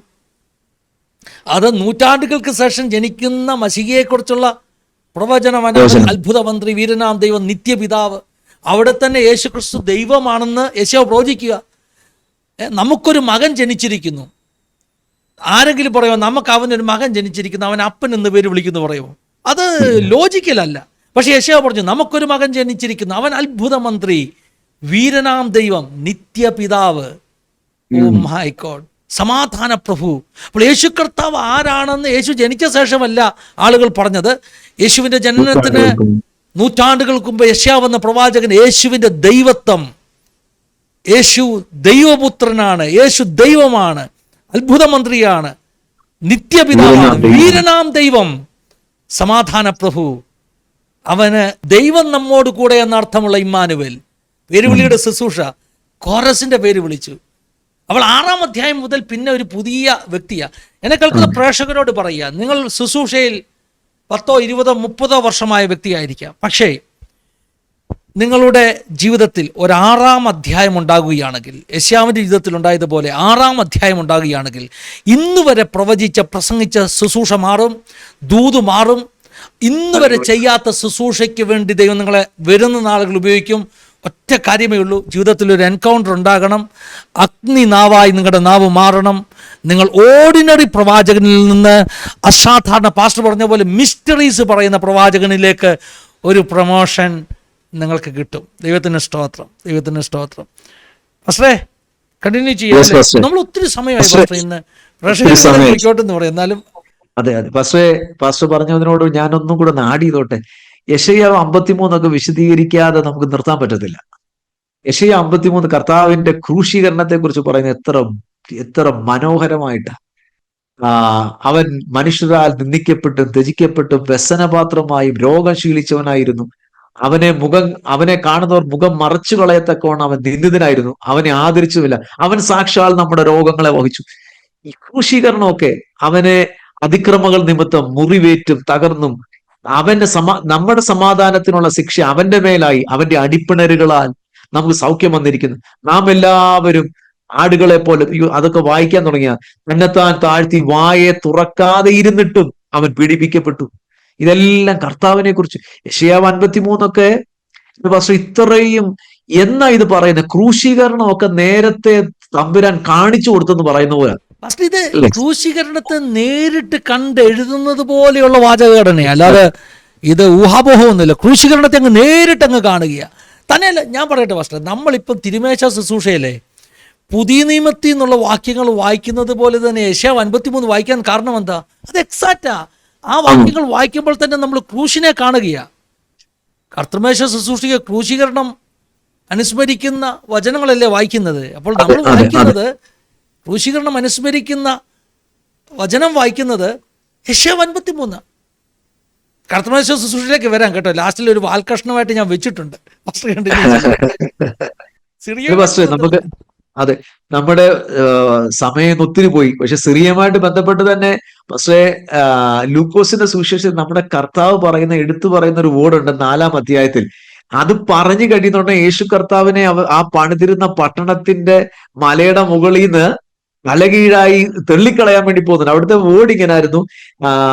ലൂക്കോസ് സുവിശേഷം 4-ാം അധ്യായം 25-ാമത്തെ വാക്യം മുതൽ, ഏലിയാവിന്റെ കാലത്ത് ആകാശം 3 ആണ്ടും 6 മാസവും അടഞ്ഞിട്ട് ദേശമെന്ന് ക്ഷാമം ഉണ്ടായപ്പോൾ ഇസ്രയേലിൽ പല വിധവമാരുണ്ടായിരുന്നിട്ട് ഞാൻ യഥാർത്ഥമായി നിങ്ങളോട് പറയുന്നു, എന്നാൽ സീദോനിലെ സപ്തരയിലെ ഒരു വിധവയുടെ അടുക്കലേക്ക് അല്ലാതെ അവരിൽ ആരുടെ അടുക്കലേക്ക് ഏലിയാവിനെ അയച്ചതില്ല. അടുത്ത വാക്യം, അവണ്ണ ഏലിശ പ്രവാചകന്റെ കാലത്ത് ഇസ്രയേലിൽ പല കുഷ്ഠരോഗികൾ ഉണ്ടായിരുന്നു, സുറിയക്കാരനായ നയമാൻ അല്ലാതെ അവരാരും ശുദ്ധമായില്ല. ഇതങ്ങോട്ട് പറയുമ്പോൾ ഈ സീദോന്റെ കാര്യവും സിറിയയുടെ കാര്യവും പറയുമ്പോൾ അടുത്ത പള്ളിയിലുള്ളവർ എല്ലാവരും ഇത് കേട്ടിട്ട് കോപം നിറഞ്ഞവരായി എഴുന്നേറ്റു. സിറിയയുടെ കാര്യം പറയുമ്പോഴത്തേനും പള്ളിയിൽ ഇരുന്നവൻ എല്ലാം കൊണ്ട് എഴുന്നേറ്റു.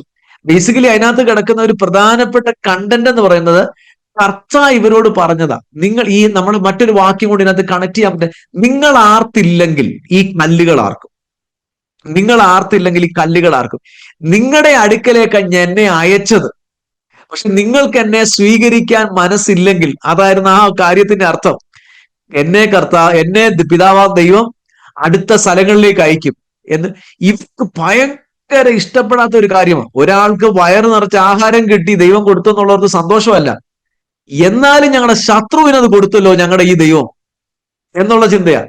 2, നയമാൻ കുഷ്ഠരോഗത്തിൽ സൗഖ്യമായതുകൊണ്ട് അവർക്ക് അതല്ല പ്രശ്നം. എന്നാലും ഞങ്ങൾക്ക് കിട്ടാതെ സിറിയക്കാരനെ കിട്ടിയല്ലോ എന്നുള്ളത് പ്രശ്നം. ഇവിടെ കർത്താവ് പറയുന്നത് അവരുടെ അടുക്കലേക്ക് അയച്ചതുപോലെ, അവിടെ അതിന്റെ ആദ്യത്തെ വാക്യങ്ങളൊക്കെ അവന്റെ 23-ാം വാക്യം, വൈദാ നിന്നെ തന്നെ സൗഖ്യമാക്കുക എന്നുള്ള പഴഞ്ചൊല്ലും അവർണ ഭൂമിയിൽ ഇതായി. ഇവരുടെ അകത്ത്, ഇസ്രയേലിന്റെ അകത്ത് അത്രമാത്രം വൈരാഗ്യമാണ്. പക്ഷെ ഇവിടെ ഈ വാക്യത്തിൽ കാണാം, അന്നേ സിറിയയുടെ കാര്യങ്ങൾ അവിടെ ഉണ്ട്, അന്നേ ഇവർക്ക് വൈരാഗ്യമാണ്. ഈ കാര്യങ്ങളൊക്കെ തുടങ്ങുന്നത് ഒത്തിരി പഴയതിൽ തുടങ്ങുന്നുണ്ടെങ്കിൽ പോലും ദൈവത്തിന്റെ കരം തന്റെ ജനത്തിന് എന്നും അനുകൂലമായിട്ട് ദൈവം മാറ്റിയിട്ടുണ്ട്. അനുകൂലമായിട്ട് നമുക്ക് മടങ്ങി വരാം. പക്ഷേ നമ്മുടെ പ്രേക്ഷകരുടെ ഒത്തിരി സമയമായി.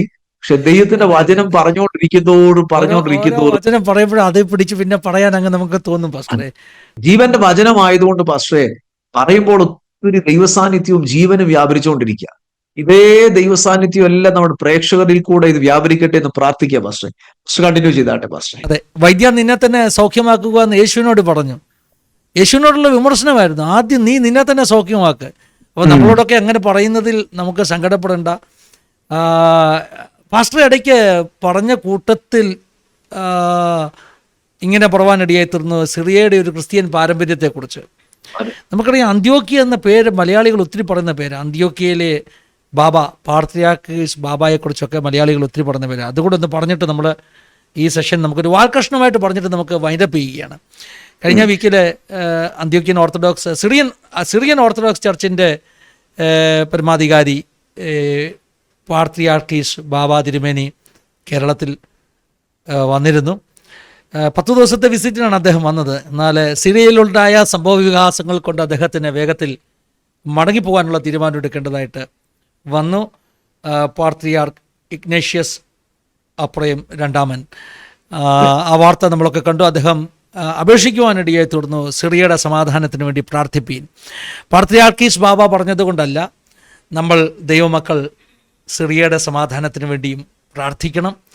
ഇസ്രയേൽ മാത്രമല്ല സമാധാനം അനുഭവിക്കേണ്ടത്, സിറിയയും സമാധാനം അനുഭവിക്കണം. കാരണം നയമാൻ്റെ കുഷ്ഠം മാറ്റുവാൻ ഏലീശയുടെ കാലത്ത് സിറിയൻ സൈന്യാധിപൻ്റെ കുഷ്ഠം മാറ്റുവാനുള്ള മഹാമനസ്കത കരുണാവാനാകുന്ന ദൈവത്തിനുണ്ടായിരുന്നെങ്കിൽ, അത് യേശു കർത്താവ് ആവർത്തിച്ച് ഉദ്ധരിച്ചെങ്കിൽ, മാത്രമല്ല നിനവയിലേക്കൊരു പ്രവാചകനെ അയച്ചെങ്കിൽ, നിനവയുടെ അസീറിയൻ ക്യാപിറ്റലിനെ തകർക്കാതെ രക്ഷിക്കാൻ സ്വർഗം ആഗ്രഹിച്ചെങ്കിൽ, ഇന്നത്തെ സിറിയയിലും സമാധാനം ഉണ്ടാകണമെന്ന് ദൈവം ആഗ്രഹിക്കുന്നു. കാരണം ഇത് കൃപായുഗമാണ്.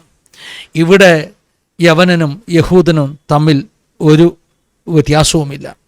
ഗോലാൻ കുന്ന് പിടിച്ചെടുത്തു, അതിരുകൾ വിസ്താരമായി. ഗാസയെ ഇനിയും ഗാസ ആ സ്ഥലത്തെ പാലസ്തീൻ എന്നല്ല വിളിക്കേണ്ടത്, ഇനി അതിനെ യഹൂദിയ എന്ന് വിളിക്കണമെന്നൊക്കെ പ്രഖ്യാപനങ്ങൾ വന്നു. പെരുമാറ്റം പോലും നടന്നുവെന്നാണ് ഞാൻ കേട്ടത്. എന്താണെങ്കിലും പ്രാർത്ഥിക്കുക.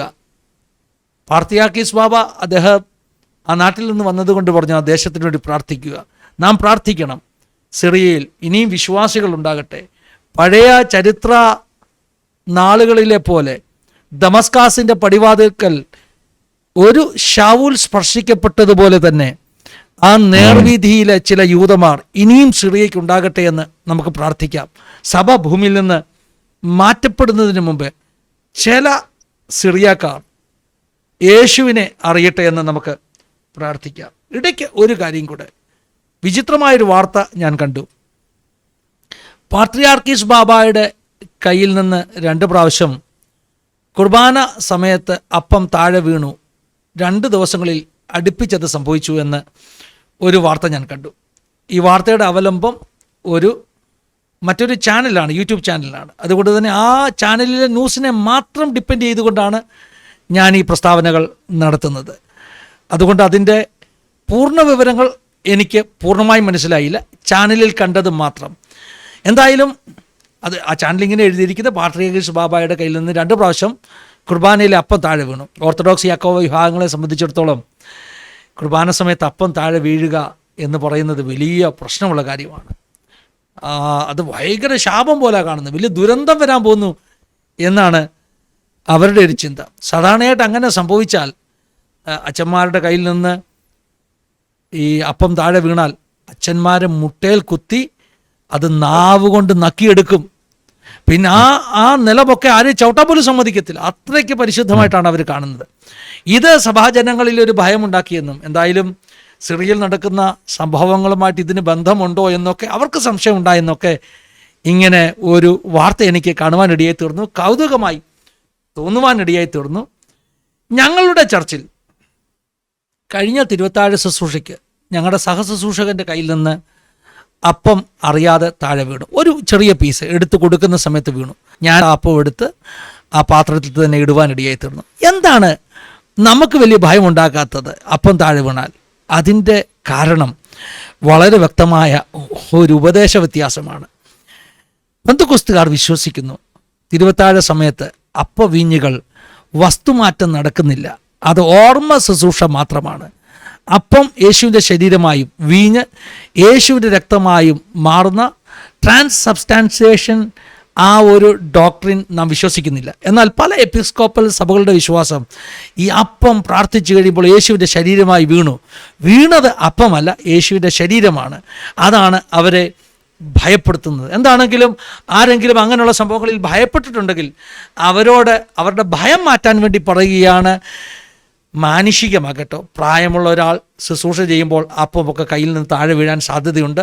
അത് സ്വർഗത്തിൽ നിന്ന് വന്ന സന്ദേശമൊന്നുമല്ല, അങ്ങനെ ആരും പേടിക്കേണ്ട. അതുകൊണ്ട് എല്ലാ സിറിയൻ ഓർത്തഡോക്സ് ചർച്ചിലെ പാർത്തിയാർക്കീസ് ബാബ മുതൽ ഇങ്ങോട്ടുള്ള എല്ലാവർക്കും ആരോഗ്യ സൗഖ്യങ്ങൾ സ്വർഗത്തിലെ ദൈവം നൽകട്ടെ എന്ന് പ്രാർത്ഥിച്ചുകൊണ്ട് ഈ സെഷൻ വൈൻഡപ്പ് ചെയ്യുകയാണ്. വസ്ത്ര എന്തെങ്കിലും പറയാനുണ്ടോ? ഞാൻ പറഞ്ഞ കൂട്ടത്തിൽ ദൈവം സഹായിക്കട്ടെ, അനുഗ്രഹിക്കട്ടെ. God bless you all.